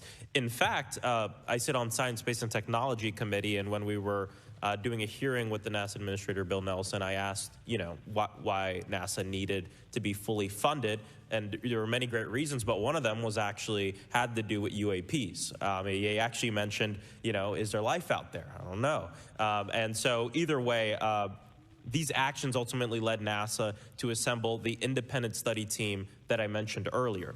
Also in 2021, Harvard University stood up the Galileo project to research and examine the origins of UAP. So it seems like both, you know, from NASA and in the higher education community, because of the work that y'all have done and people standing up, you know, I think we're seeing some of that stigma slowly going away. Mr. Freyer, do you believe that military pilots feeling empowered to share their UAP experiences has directly impacted the scientific community's research goals on this topic? I would say yes. I would say that, you know, starting in 2017, when it actually came out, it took that stigma away. I mean, I've talked to multiple senators who said prior to that, if you'd have mentioned UAP, you'd have been laughed off the hill. And now we're sitting here today for a public testimony on what's actually going on. You know, I'm hoping that this curve will be more of an exponential and we'll get more and more transparent to the level that we can. Yeah, yeah, I mean, it's important. I couldn't imagine, you know, I'm not a pilot, but I used to fly gliders in Civil Air Patrol. Huh? Yeah, Pilot? I mean, you know. And so either way, I mean, I couldn't imagine, you know, being in the glider and seeing something and then not feeling like I had the agency to talk about it. Mr. Graves, can you discuss the importance of seeking scientists to sit on your advisory board? Absolutely. I think ultimately this is going to be a scientific problem. And not only that, it's also an engineering problem. I've been working with the American Institute of Aeronautics and Astronautics to help them stand up a UAP integration committee to help integrate their engineering prowess into this problem. And so, yes, very much, I think this is an engineering and scientific problem as much as a national security problem.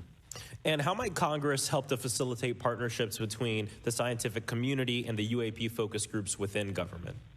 Well, I think one of the things they can do is to have these types of hearings to communicate to the public that this is a topic of interest. I think that there is a pseudo-market, if you will, of interested capabilities and talent that want to approach this topic, and we're seeing that start to grow now. So I think continued conversation, reduction of stigma is going to allow that to flourish and allow answers to help generate themselves.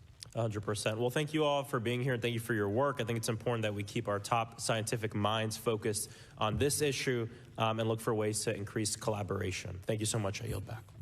Mr. Comer. Thank you, Mr. Chairman. Let me say I want to thank you for having this hearing, and I want to thank Mr. Burchett and Ms. Luna for leading this hearing. And with that, I yield my 5 minutes to Mr. Burchett. Thank you, Mr. Chairman. I'm going to direct this, I believe, to Mr. Grush, but if any of you all feel like you need to jump in, just jump right in. We're good. Has the U.S. government become aware of actual evidence of extraterrestrial, otherwise unexplained forms of intelligence? And if so, when do you think this first occurred? I like to use the term non-human. I don't like to denote origin. Keeps the aperture open, both scientifically. Right. Certainly, like I've discussed publicly previously, 1930s. Okay.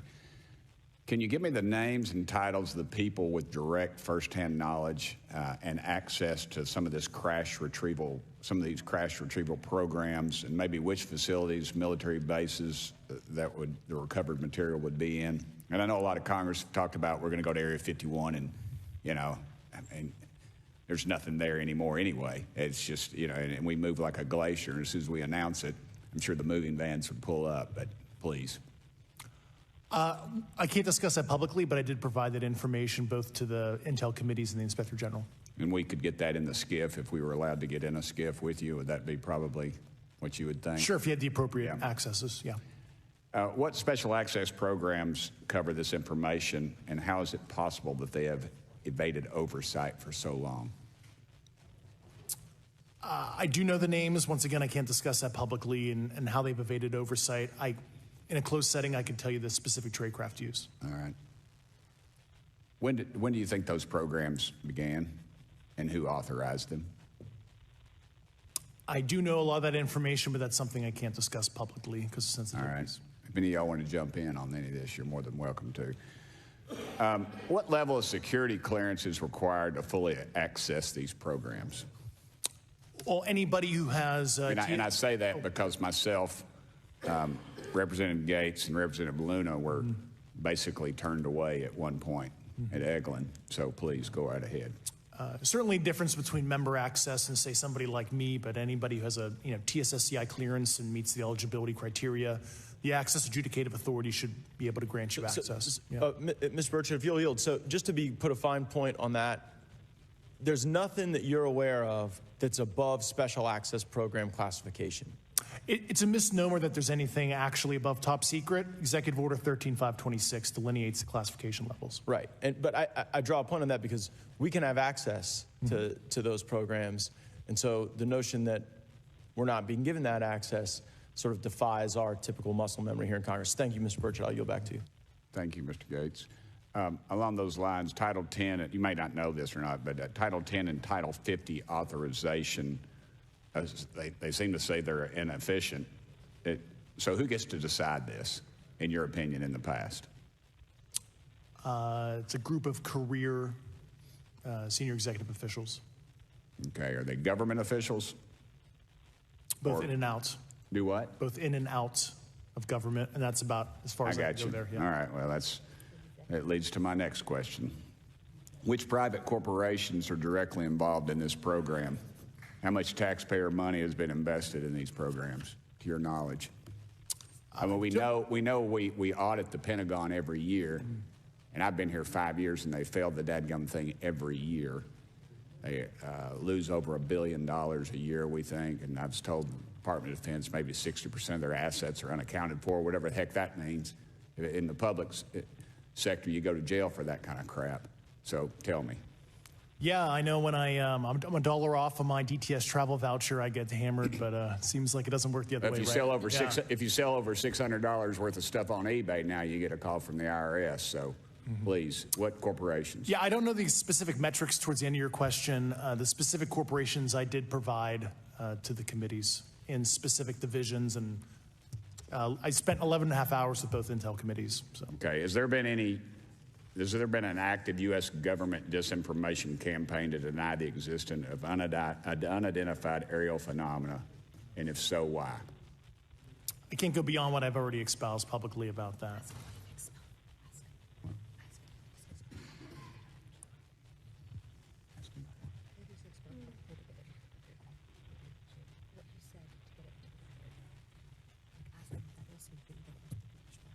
Okay, I've been told to ask you what what that is and how to get it in the record.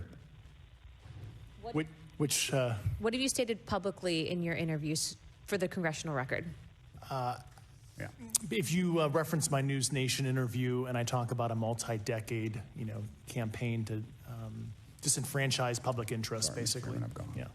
Thank I you. apologize, Mr. Chairman. I yield back negative 21 seconds. Thank you. Ms. Ocasio-Cortez.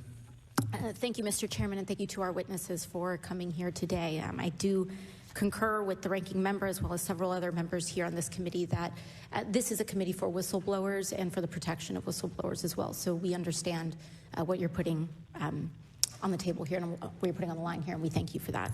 Mr. Grush, you sat on the Unidentified Anomalous Phenomenon Task Force created in the 2020 NDAA, correct? Yes. There have been some things that have been mentioned here during this hearing that I wanted to pick up on. Mr. Graves, you mentioned specifically during the answers to one of your questions, you named Boeing contractors being engaged in an incident regarding this red cube about a football field wide. I was wondering if you could speak a little bit about the interaction, or Mr. Grush, either of you, the interactions between defense contractor companies and any UAP-related programs or activities. So I'll just say that the information about the contractor himself were provided by a witness, and I have no particular detail in that relationship. Mr. Grush? The kind of general unclassed wave tops, certainly the contractors, are the metal benders, so to speak. They're the ones actually doing specific performance on government contracts. Are they required to issue any disclosure regarding UAP sightings, or do they engage in any reporting around this? In terms of the contractors? Yes. Not that I'm aware of. They do not. Okay. Now, when it comes to notification that you had mentioned about IRAD programs, we have seen defense contractors abuse their contracts before through this committee. I have seen it personally, and I have also seen the notification requirements to Congress abused.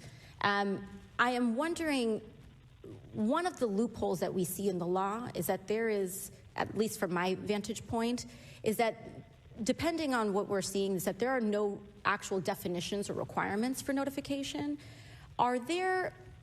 What methods of notification did you observe? Like when they say they notified Congress, how did they do that? Do you have insight into that?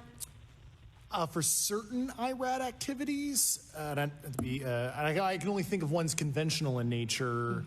Sometimes they flow through certain, I'll just say, SAP programs that have cognizant authority over the Air Force or something, and those are congressionally reported compartments, but IRAD is literally internal to the contractor, so as long as it's money, either profits, private investment, et cetera, they can do whatever they want. To put a finer point on it, when there is a requirement for any agency or company to notify, or any agency to notify Congress, do they contact the chairman of a committee? Do they get them on the phone specifically? Is this through an email to hypothetically a dead email box? A lot of it comes through what they call the PPR, Periodic Program Review process. If it's a SAP or Controlled Access Program Equity, and then those go to the specific committees, whether it be the SAS, CASC, HISI. Thank you. I apologize. My time is limited. Mr. Graves, one of your main concerns is that the FAA currently does not have an official process to receive reports of UAP from pilots or others, correct? Correct. And in your experience, what data should the Aero program prioritize for potential collection? We have, location, date, time, but are there other specific characteristics that should be included in these reports? Certainly. I think that there's two categories that would be important. One would be kinematics and understanding the specifics of how the vehicle or objects are moving. And the second would be a more zoomed out approach of being able to look at origin and destination before the incident, as well as getting a better contextual understanding of how these objects are interacting with each other. Thank you. Now, because I only have a minute left, I apologize, we only have 5 minutes today, but for the record, if you were me, where would you look? Titles, programs, departments, regions, if you could just name anything. And I put that as an open question to the three of you. I'd be happy to give you that in a closed environment. I can tell you specifically. Thank you. Commander Fravor? And I would say, and I've told people that you have to know where to look. They're not going to divulge it to you because of the classification levels. But if you know where to look and who to talk to, which is exactly what Mr. Grush can point you, then you have them. Okay. Mr. Graves? I was an operator, so I was depending on folks like Mr. Grosh to do that homework. Okay. Thank you very much. I yield back to the chair. Mr. Biggs? Thanks, Mr. Chairman. I thank the witnesses for being here today. I'm over here. Thank you so much for being here. I want to get into specifics here, and the reason I'm going to go this way is because you've talked a bit about what I would call misdirection by official U.S. government with regard to UAPs, right? And so I'm going to get to that in a second. But last week, White House NSC spokesman John Kirby stated that UAPs are having an impact on our training ranges and need to be treated as a legitimate issue. Do you concur with his statements? That's for each of you. Yes. Yes. Yes. Okay. Now, having said that, I'm going to take you to specific instances around the Phoenix Valley, because that's where I live. And in '97, we had the famous Phoenix Light case. I don't know if any of you are familiar with that. There were two things that went along with that, and the explanation was military training range off Luke and the Barry Goldwater Range. Do you know anything different other than the official explanation of those lights? Only what's in the public vernacular about it. That was outside the scope of my duties. And if we wanted to, just my question along with my colleague from New York, Ms. Ocasio-Cortez, if we wanted to find out more about that, where would we go to find the files, and who would we address? And are you going to tell me we need to go to a SCIF so you can tell us in a SCIF? I could potentially give you a vector on that. That specific case, I'm familiar with it in terms of public, but I give you a vector in a closed environment, yeah. That would be good, thank you. So if it's true that UAPs are having an impact on training ranges, and this administration considers it to be a legitimate issue, what steps can Congress take to address training range impacts? And I say that having two very large training ranges in my state. And so we'll start with Mr. Graves and go on down the panel. Some of the initial procedures have been implemented, such as within the United States Navy, that have a range failure report that gathers information from pilots. I understand that a service-wide reporting mechanism is still pending. However, that would be a great next step, not only for gathering information, but for showing the troops that it is an acceptable topic and reducing the stigma. Okay, please, all of you continue. Yeah, as a recipient of a lot of those training range reports, sometimes we only get contextual kind of oral reporting. It'd be nice if they attached all sensor data and there's a system in place that can handle multiple classifications of data. And that's an issue with the F-35, right? That jet was never built to be an ISR platform. And it's a pain in the, we'll just say, butt to get that data off. So, yeah. Great. Thank you. Yeah, I would agree with the previous two. Being a user of those training ranges, that the data has to be out there. You have to acknowledge that you're seeing them, and then you have to collect the data. Right now, you get the report, someone says, I saw something, but no one collects the radar data to back it up and do research. Okay. Do you believe that the 2019 classification guidelines for UAPs interferes with the federal government's ability to be transparent with the American people? And do you think we need to be more transparent with the American people? All of you, yeah. I'll say yes to that. Yeah, I'm familiar with at least the UAP Task Force 2019 Security Classification Guide.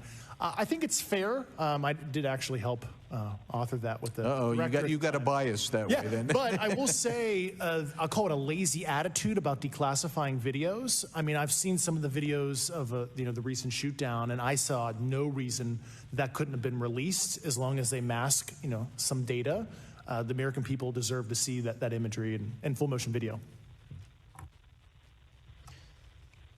I would think, well, in my opinion, I will say things are overclassified. I know for a fact the video or the pictures that came out in the 2020 report that had the stuff off the East Coast, they were taken with an iPhone off the East Coast. A buddy of mine was one of the senior people there, and he said they were originally classified at TSSCI. And my question to him was, what's TSSCI about these? They're an iPhone Right. literally off the vacapes. That's not TSSCI. So they're overclassified, and as soon as they do that, they go in a vault, and then you all have to look for them. Yeah, so with the overclassification, that may be one way. Are there other ways that the DOD or intelligence agencies are keeping this information from the American people or even from Congress? I think part of that has been not encouraging reporting.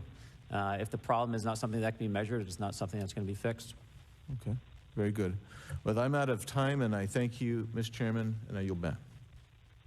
First of all, without objection, Representative Nick Langworthy of New York has waived on the subcommittee for purpose of questioning witnesses at today's subcommittee hearing.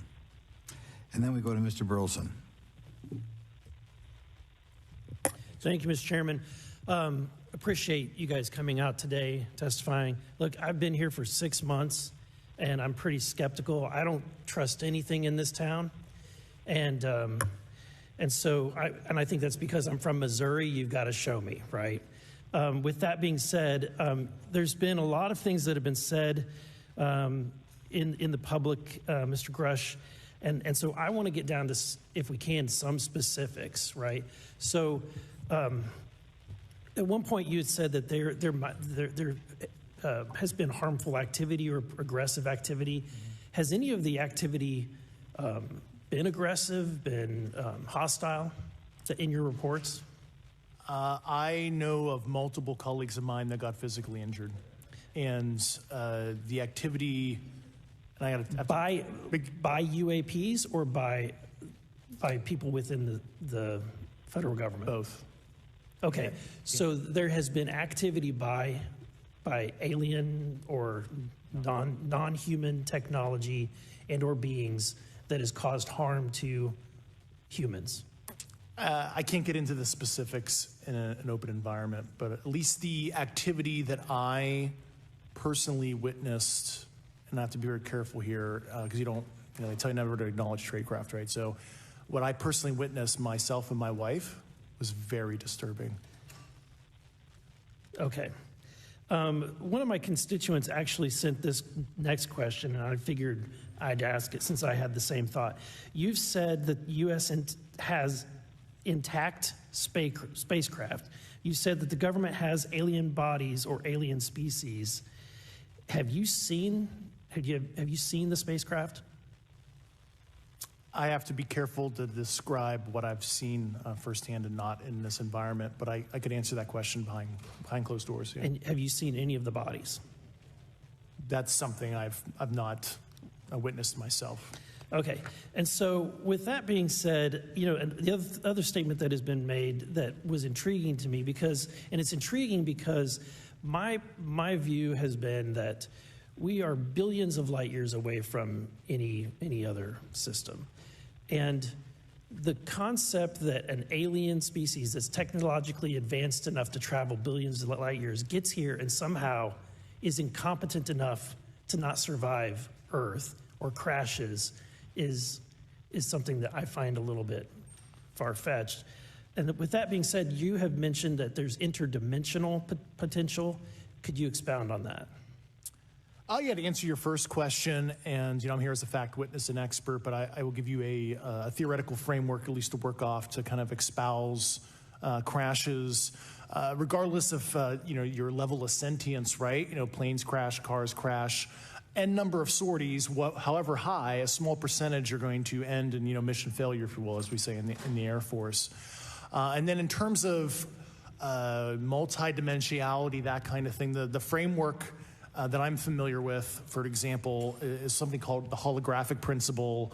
It derives itself from general relativity and quantum mechanics, and that is, if you want to imagine a 3D object such as yourself casting a shadow onto a 2D surface, that's the holographic principle. So you can be projected, quasi-projected from higher dimensional space to lower dimensional. It's a scientific trope that you can actually cross, literally, as far as I understand, but there's probably guys with PhDs that we could probably argue about that. But you have not seen any documentation that that's what's occurring? Only a theoretical framework discussion. Yes. Okay. Okay.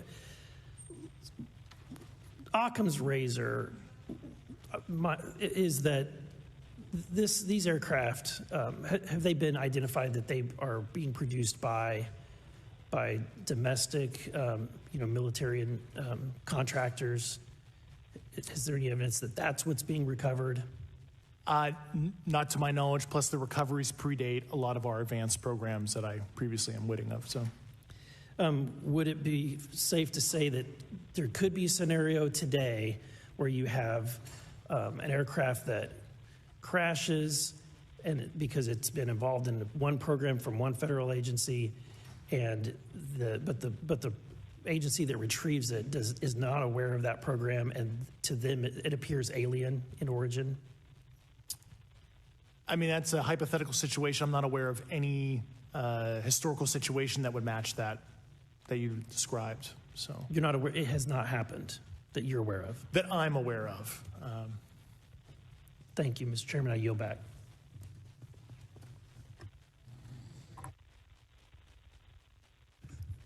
Several months ago, my office received a protected disclosure from Eglin Air Force Base indicating that there was a UAP incident that required my attention. I sought a briefing regarding that episode and brought with me Congressman Burchett and Congresswoman Luna. We asked to see any of the evidence that had been taken by flight crew in this endeavor and to observe any radar signature as well as to meet with the flight crew. We were not afforded access to all of the flight crew. And initially, we were not afforded access to images and to radar. Thereafter, we had a bit of a discussion about how authorities flow in the United States of America, and we did see the image. And we did meet with one member of the flight crew who took the image. The image was of something that I am not able to attach to any human capability, either from the United States or from any of our adversaries. And I'm somewhat informed on the matter, having served on the Armed Services Committee for 7 years, having served on the committee that oversees DARPA and advanced technologies for several years. When we spoke with the flight crew, and when he showed us the photo that he'd taken, I asked why the video wasn't engaged, why we didn't have a FLIR system that worked. Here's what he said. They were out on a test mission that day over the Gulf of Mexico. And when you're on a test mission, you're supposed to have clear airspace. Not supposed to be anything that shows up. And they saw a sequence of 4 craft in a clear diamond formation for which there is a radar sequence that I alone have observed in the United States Congress. One of the pilots goes to check out that diamond formation and sees a large floating, what I can only describe as an orb. Again, like I said, not of any human capability that I'm aware of. And when he approached, he said that his radar went down, he said that his FLIR system malfunctioned, and that he had to manually take this image from one of the lenses, and it was not automated in collection, as you would typically see in a test mission. So I guess I'll start with Commander Fravor. How should we think about the fact that this craft that was approached by our pilot had the capability of disarming a number of the sensor and collection systems on that craft? Well, I think this goes to that national security side, and you can go back through history of things showing up at certain areas and disabling our capabilities, which is disheartening. And for us, I mean, like I said, it completely disabled the radar on the aircraft when it tried to do it, and the only way we could see it is passively, which is how he got that image. So I think that's a concern on what are these doing, not only how do they operate, but their capabilities inside to do things like this. And how should we think about 4 craft moving in a very clear formation, equidistant from one another, in a diamond? In all of the phenomenon, perhaps, Mr. Grave, that you've analyzed, have we ever seen multiple craft in a single formation? I have one particular case, and that was during the gimbal incident. The recording on the AT FLIR system shows a single object that rotates. You hear the pilots refer to a fleet of objects that is not visible on the FLIR system, and that was something that I witnessed during the debrief as part of the radar data on the situational awareness page. I would like to add, however, Congressman, there's a small bit of Anger, I would say, I would feel that those pilots are still facing that difficulty in reporting this topic, and they don't have the tools to be able to mitigate this issue. It just goes to show how serious this is and why this is such an important issue for our pilots and for our nation. It was stated explicitly to me by these test pilots that if you have a UAP experience, the best thing you can do for your career is forget it and not tell anyone. Because any type of reporting, either above the surface or below the surface, does have a perceived consequence to these people, and that is a culture we must change if we want to get to the truth. Mr. Chairman, I would observe that perhaps as we move forward from this hearing, there are some obvious next steps. Every person watching this knows that we need to meet with Mr. Grush in a secure, compartmentalized facility so that we can get fulsome answers that do not put him in jeopardy and that give us the information we need. Second, I would suggest that the radar images that were collected of this formation of craft out of Eglin Air Force Base, and specifically the actual image taken by the actual flight crew that we can actually validate, be provided to the committee, subpoenaed if necessary, so that we're able to track how to get this type of reporting and analysis done in a more fulsome way. That would be my recommendation, humbly, as a guest here of the Fine Oversight Committee. I yield back. Ms. Mays. Thank you, Mr. Chairman, and good morning to our witnesses who are testifying today. I want to thank each of you for being here to discuss a topic of grave importance to our national security. Earlier this year, a Chinese spy balloon was shot down off the coast of my home state of South Carolina. Since the Roswell incident in 1947, many Americans have wondered about the dangers of unknown objects crisscrossing our skies. Whether these are UAPs or weather phenomena, advanced technology from American allied or enemy forces, or something more out of this world. So my first question, I have several questions, and if we can just be quick on these first two, I'm going to ask each of you the same question, and then I'll get to each of you individually. The first one, when you reported your experiences with a UAP, did any of you face any repercussions with your superiors, yes or no? No. No. I've actually never seen anything personally, believe it or not. So. All right. And then do you believe there's an active disinformation campaign within our government to deny existence of UAPs, yes or no? I don't have an answer to that. As previously stated publicly, yes. I think previously with like Project Blue Book, yes, but currently I don't speak for the United States government. Okay. Thank you. I have a few questions for Mr. Graves. What percentage of UAP sightings, in your belief, go unreported by our pilots? This is an approximation based off of my personal experience speaking with a number of pilots, but I would estimate we're somewhere near 5% reporting, perhaps. So like 95% basically don't report seeing UAPs? That's just my personal estimate. In the incident off Virginia Beach, do you believe the Navy took the danger to your aircraft seriously after it was reported? Absolutely.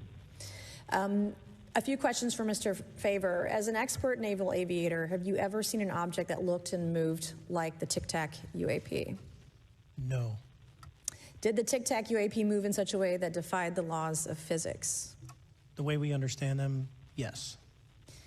Many dismiss UAP reports as classified weapons testing by our own government, but in your experience as a pilot, does our government typically test advanced weapon systems right next to multi-million-dollar jets without informing our pilots? No, we have test ranges for that.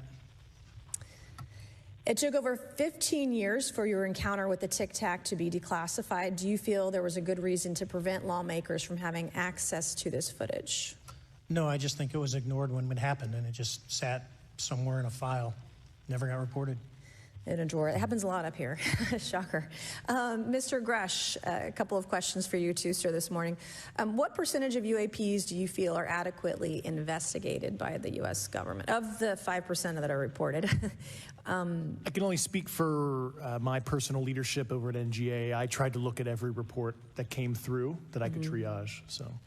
Do you believe that officials at the highest levels of our national security apparatus have unlawfully withheld information from Congress and subverted our oversight authority? There are certain elected leaders that had more information that I'm not sure what they've shared with certain Gang of Eight members or et cetera, but certainly I would not be surprised. Okay. You've stated that the government is in possession of potentially non-human spacecraft. Based on your experience and extensive conversations with experts, do you believe our government has made contact with intelligent extraterrestrials? Something I can't discuss in public setting. Okay, I can't ask when you think this occurred. If you believe we have crashed craft, stated earlier, do we have the bodies of the pilots who piloted this craft? As I've stated publicly already in my News Nation interview, biologics came with some of these recoveries. Yeah. Were they, I guess, human or non-human biologics? Non-human, and that was the assessment of people with direct knowledge on the program I talked to that are currently still on the program. And was this documentary evidence, this video, photos, eyewitness? Like, how would that be determined? The specific documentation I would have to talk to you in a skiff about. Gotcha. Yeah. Okay. So, and you may or may not be able to answer my last question, and maybe we get into a skiff at the next hearing that we have, but who in the government, either what agency, sub-agency, what contractors, who should be called into the next hearing about UAPs, either in a public setting or even in a private setting? And you probably can't name names, but what agencies or organizations, contractors, et cetera, do we need to call in to get these questions answered, whether it's about funding, what programs are happening, and what's out there? I can give you a specific cooperative and hostile witness list of specific individuals that were in those. And how soon can we get that list? I'm happy to provide that to you after the hearing. Super. Thank you. And I yield back. Okay, now we have Mr. Langworthy. Is he here? Okay. Thank you very much. I'd like to thank all of the witnesses for being here today to discuss this very unique topic. And I'd like to jump right into my questions, if you don't mind. Commander Fravor, can you briefly describe your background? Yeah, I was an enlisted Marine, Naval Academy graduate, Navy, flew for 18 years, got a master's from University of Houston, and I've worked in the private sector for the last, 16 years, 17 years. I do a lot of defense work. So. Really gold-plated credentials. Commander Fravor, we have all seen the floating Tic Tac video that you engaged with on November 14th, 2004. Can you briefly talk about why you were off the coast of San Diego that day? Yeah, we were at a workup with all the battle groups, so we integrate the ships with the carrier, the air wing with the carrier, and we start working. So we were doing an air-to-air defense to hone not only our skills, but those of the USS Princeton when they had been tracking them for 2 weeks. The problem was that there was never manned aircraft airborne when they were tracking them, and this was the first day, and unfortunately, we were the ones airborne and went and saw it. Do you remember the weather that day? Was it cloudy or windy or anything out of the ordinary on the Pacific coast? It was actually, if you're familiar with San Diego, it was a perfect day. Light winds, no whitecaps, clear skies, not a cloud. It was, for flying, it was the best.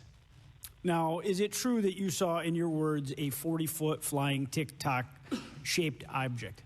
That's correct. Or for some people that can't know what a Tic-Tac is, it's a giant flying propane tank. Fair enough. Did this object come up on radar or interfere with your radar or the USS Princeton? The Princeton tracked it, the Nimitz tracked it, the E-2 tracked it. We never saw it on our radars. Our fire control radars never picked it up. The other airplane that took the video did get it on a radar. As soon as it tried to lock it, it jammed the radar, spit the lock, and he rapidly switched over to the targeting pod, which you can do in the F-18. From what you saw that day and what you've seen on video, did you see any source of propulsion from the flying object, including on any potential thermal scans from your aircraft? No, there's none. There's no IR plume coming out. And Chad, who took the video, went through all the EO, which is black and white TV, and the IR modes, and there's no visible signs of propulsion. It's just sitting in space at 20,000 feet.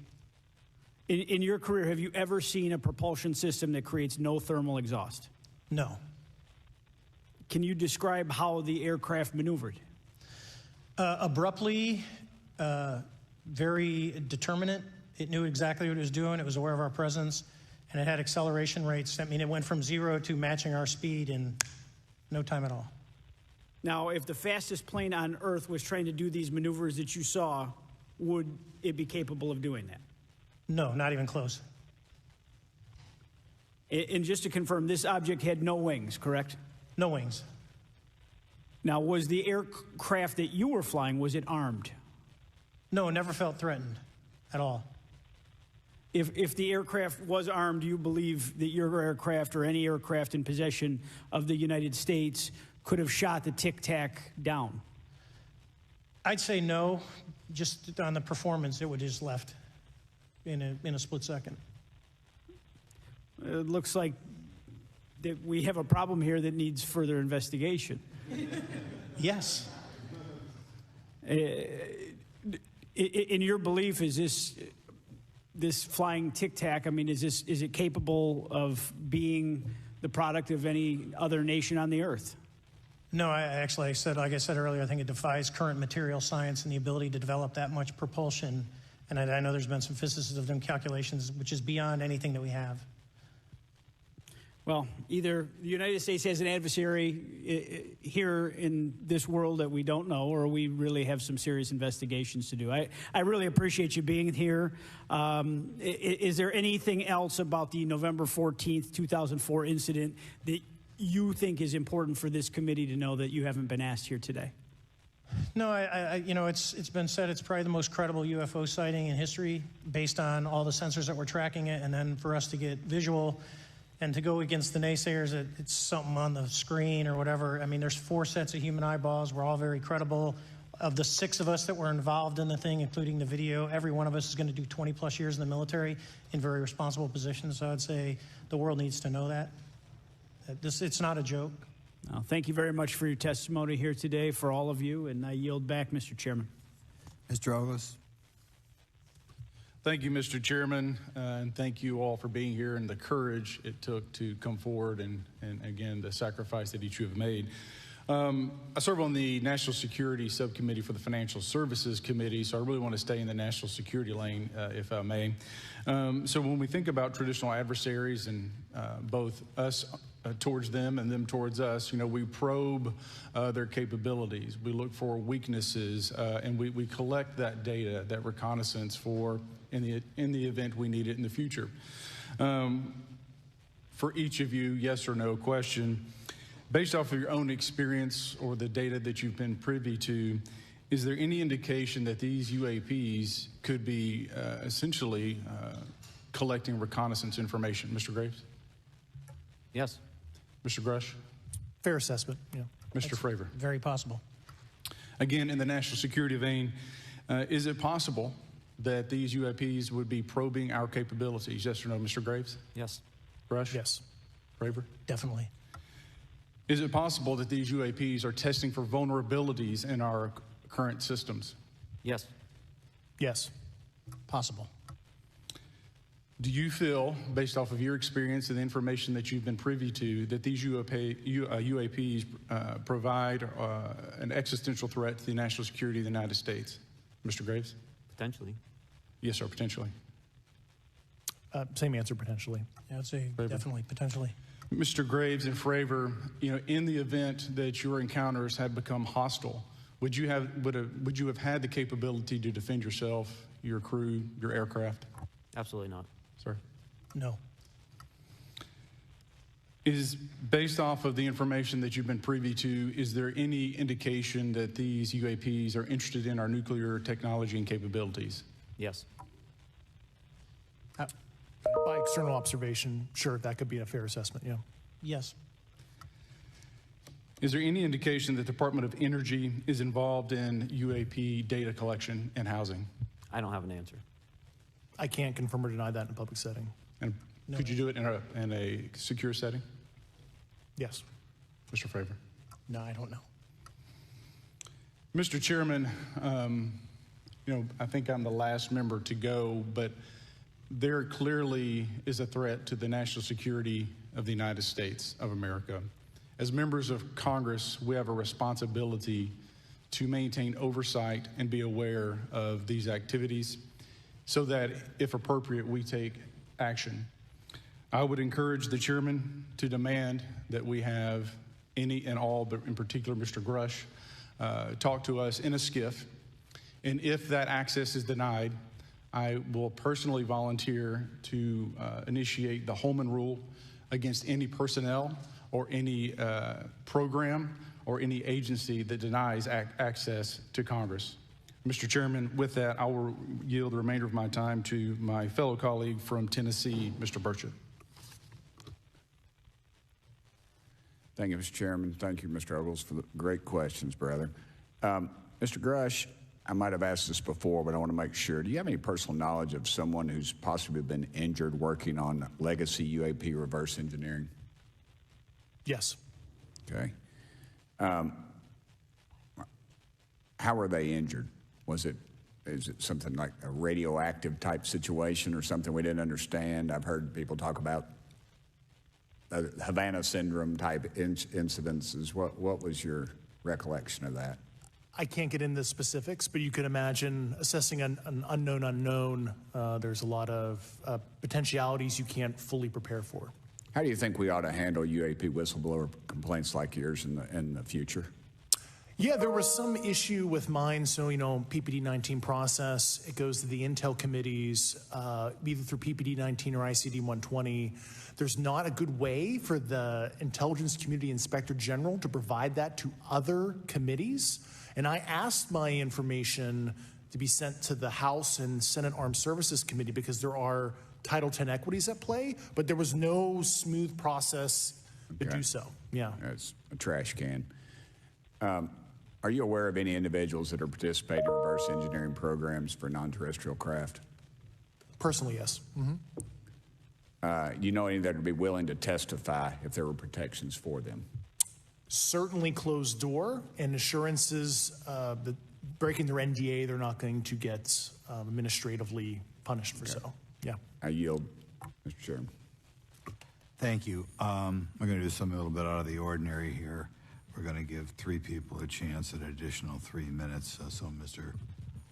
Burchett, do you want to keep going? Why don't you come back to me, Mr. Chairman? Ms. Luna, if she's is she on that list? Sure. Chairman, I'd like to submit for the record an article by News Nation, and it follows Mr. Grush's full interview for the record. Without objection. Thank you. Mr. Grush, why is it that you refer to the phenomenon as non-human intelligence? Why deviate from the basis of extraterrestrial life?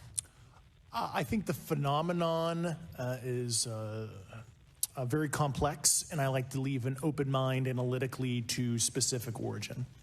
When you say specific origin, are you referring, can you elaborate on that for those that might not? If it's a traditional extraterrestrial origin or something else that we don't quite understand from either a biological or astrophysics perspective, I just like to keep an open mind on what it could be, Okay, and referring to your News Nation interview, you had referenced specific treaties between governments. Article 3 of the Nuclear Arms Treaty with Russia identifies UAPs. It specifically mentions them.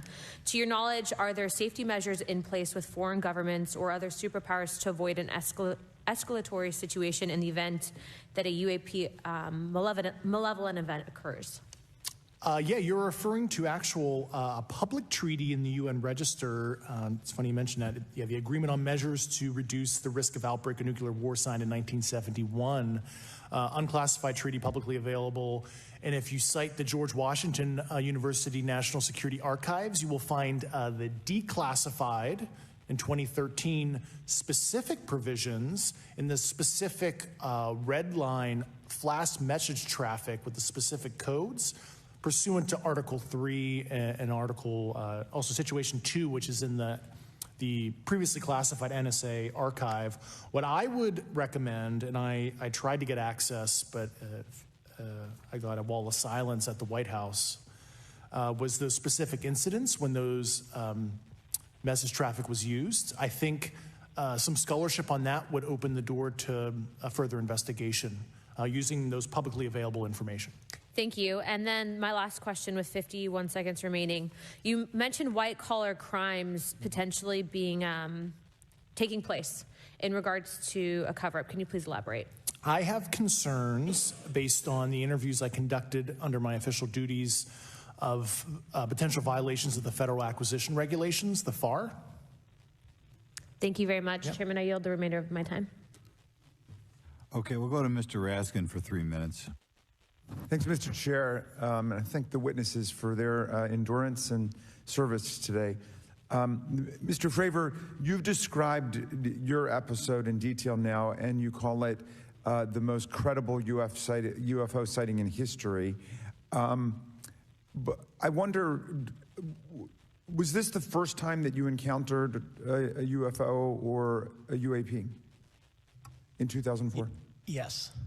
And what was your general attitude or perspective on the UFO discussion before that happened?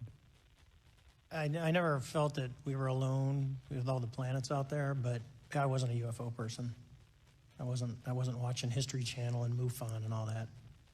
And have you had experiences or encounters since that happened? No.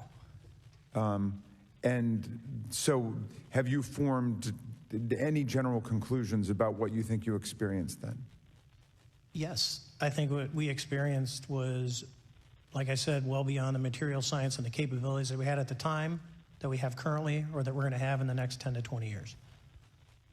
Very good. Mr. Grush, you've been able to answer in great detail on certain questions, and then other things you say you're not able to respond to. Can you just explain where you're drawing the line and what's the basis for that? Yeah, based on my DOPSR security review and what they've determined that is unclassified.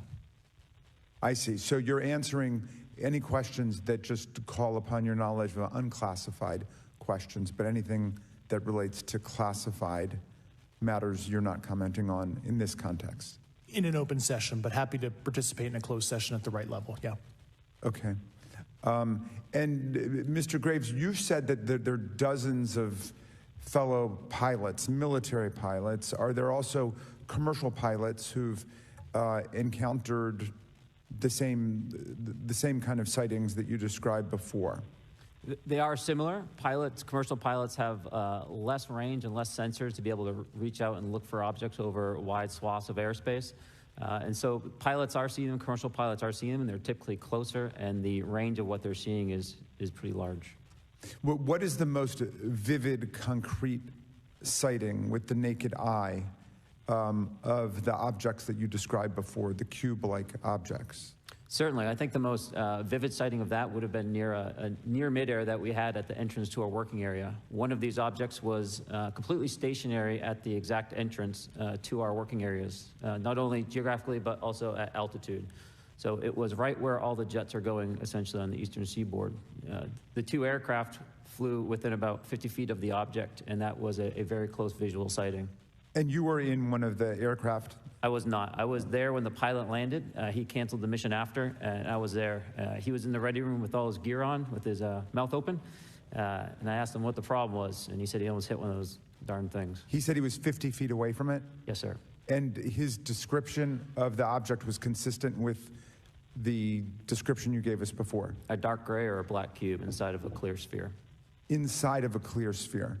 Yes. And with no self-evident propulsion system? No wings, no IR energy coming off of the vehicle, nothing tethering it to the ground. And that was primarily what we were experiencing out there. I'm over time. Thank you very much for your service, and I yield back to Mr. Chairman. Very good. Mr. Burchett? Thank you, Mr. Chairman. This is for all three of y'all, starting with Mr. Graves. Why did you come forward on this issue? I came forward because I felt that my colleagues did not have a way to mitigate this safety threat, and I wanted to help them. I was trained as an aviation safety officer by the Navy, and this seemed, it just felt right. I felt like I had to help the folks that were still flying and dealing with this. Mr. Grush? Purely a sense of duty. My first sworn oath when I was a cadet 18 years ago, and I still uphold that even out of the uniform. Commander? I was pestered by a friend, and I asked why, and he said, you're the one person that they can't discredit, and you'll add credibility to the New York Times article. And so after about 6 times, I said, okay. Honest. Yeah. This town isn't made, unfortunately, by people like y'all. We thank y'all. And I do want to also thank the people in the audience and the people that are watching this that can't be, people all over the world that have kept this issue alive. You've endured criticism and derogatory remarks, and we're trying to get to the bottom of it. So God bless y'all. Thank y'all so much. We really appreciate you guys and gals.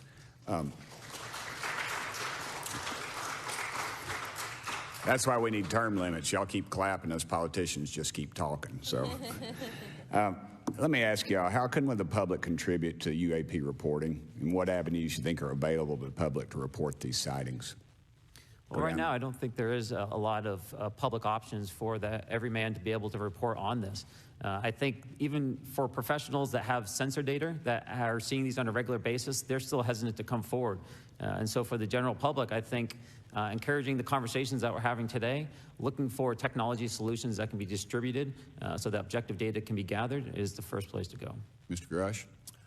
I'll just touch on the whistleblower side of it. I do encourage, current and former military, intelligence community, and industry contractors to come forward in a legal way, either through the IC or DoD or whatever the cognizant IGs are, to lead, join me in this discussion. Commander, and I guess I should say this for the record. My daddy was United States Marine Corps, 1st Marine Division, so. Hoorah. Yes, sir. He was old school, him and Chesty Puller on Peleliu, so thank you, wow. brother. Wow. Yes, sir. I'm not anything like my daddy. He was incredible. I'm very mediocre, to say the least, but go ahead. You seem to be doing fine. Yeah. For me, I was an accident investigator, so the biggest thing that you learn, and I think that witnesses need to do is, one, don't try and make the fish bigger than it was. Stick to the facts. Write it down, and don't speculate what you think it is, because it will sway your decision. Just write the facts down. We can get all the facts together, and we can start to investigate and get a real honest story instead of it was this big. Thank you all, and I want to thank everybody. We made history today. Mr. Chairman, I yield. Thank you much, Mr. Garcia. Thank you. I know now we're going to be making some closing remarks, and so I just wanted to say a few things. First, to our witnesses, I want to thank all of you for being here with us today. I know that it takes a lot of courage. You're telling really important information to this committee, and I just want to thank you also for all three of you, your service to our country. I also want to just note that today's hearing was both important but also serious, and I want to thank our subcommittee chairman, Mr. Grothman, I think for running a very fair and substantive hearing. I do want to thank the committee staff on both sides for the amount of work that it took to put this hearing in place, and certainly to all the members that have been involved in this issue prior to the hearing. I also want to note for our witnesses and for the public that I'm a freshman member of Congress, and I've only been here for 7 months, but this is by far the most bipartisan conversation and discussion that I have seen happen in the Congress. And I think that a topic of this significance as it relates to our national security, as it relates to information that we're trying to gather for the American public, does bring people together, and I think that's been really great to see. I think it's also important to note for the public, today in our hearing, we had on our side also both our full ranking member, which is Mr. Raskin, and our vice ranking member, which is Ms. Ocasio-Cortez, both here at our hearing. I think it shows the importance and seriousness that our side of the aisle is taking to this important hearing, but also to the broader issue as it relates to working with our Republican counterparts on this committee. I want to additionally add that I think it's really important that we have and continue these discussions and these hearings. Clearly, there's a lot of information that we don't know, but it's also very clear that we have to continue our investigation and accountability on asking the right questions and ensuring that they're part of the public record. One thing that was important today is some folks might wonder, why are we asking questions that might already be out there or that have been asked before? It's important that they're asked and put into the public record as it relates to this committee. And so I want to thank you for, answering some questions multiple times. I know not just in maybe meetings you had with some members, but also here in the public. Let me also just add an additional note that it's important also that our friends in the media and those that are not just reporting on this hearing, but that have reported on this topic and that may in the future, the media has an important role in this process. And it's very important that the media engages, does independent investigation, and reports on not just what happened today, but what they see independently as what is happening around UAPs in the broader community. That is also an important public benefit that we have in trying to get the information and the facts as it relates to this. Let me also just say finally that as a teacher and an educator and a longtime teacher and researcher, that I also really believe in following facts, in doing your homework, and in making sure that you follow science as we try to get as most information as possible. And so I want to thank you all for agreeing to do that today. Transparency is a cornerstone of government. We live in a vast galaxy, a lot of unanswered questions, and thank you all for being here today. Mr. Chairman. Thank you. I'd like to one more time thank Mr. Burchett and Ms. Luna for bringing this to our attention. It's a topic that has interested me since I was in school. It was a very illuminating hearing. Obviously, I think several of us are going to look forward to getting some answers in a more confidential setting. I assume some legislation will come out of this. Sure. I apologize, Mr. Chairman. I need to compliment the folks in my office that did a lot of the work on this. Rachel and Noah sitting behind me here. They're very quiet and humble, but if without them, this thing would not have come off like it did, so I apologize. Thank you. I think we're going to want to look into what we can do to make more of this information public. I think there's certainly a time period after which it should always be made public, and people have been concerned about these issues, like I said, since I was in high school. But in any event, I'd like to thank everybody who was here, sticking through the entire hearing. Without objection, the members will have 5 legislative days to submit materials and to submit additional written questions for the witnesses, which will be forwarded to the witnesses for their response. If there's no further business, without objection, the subcommittee stands adjourned.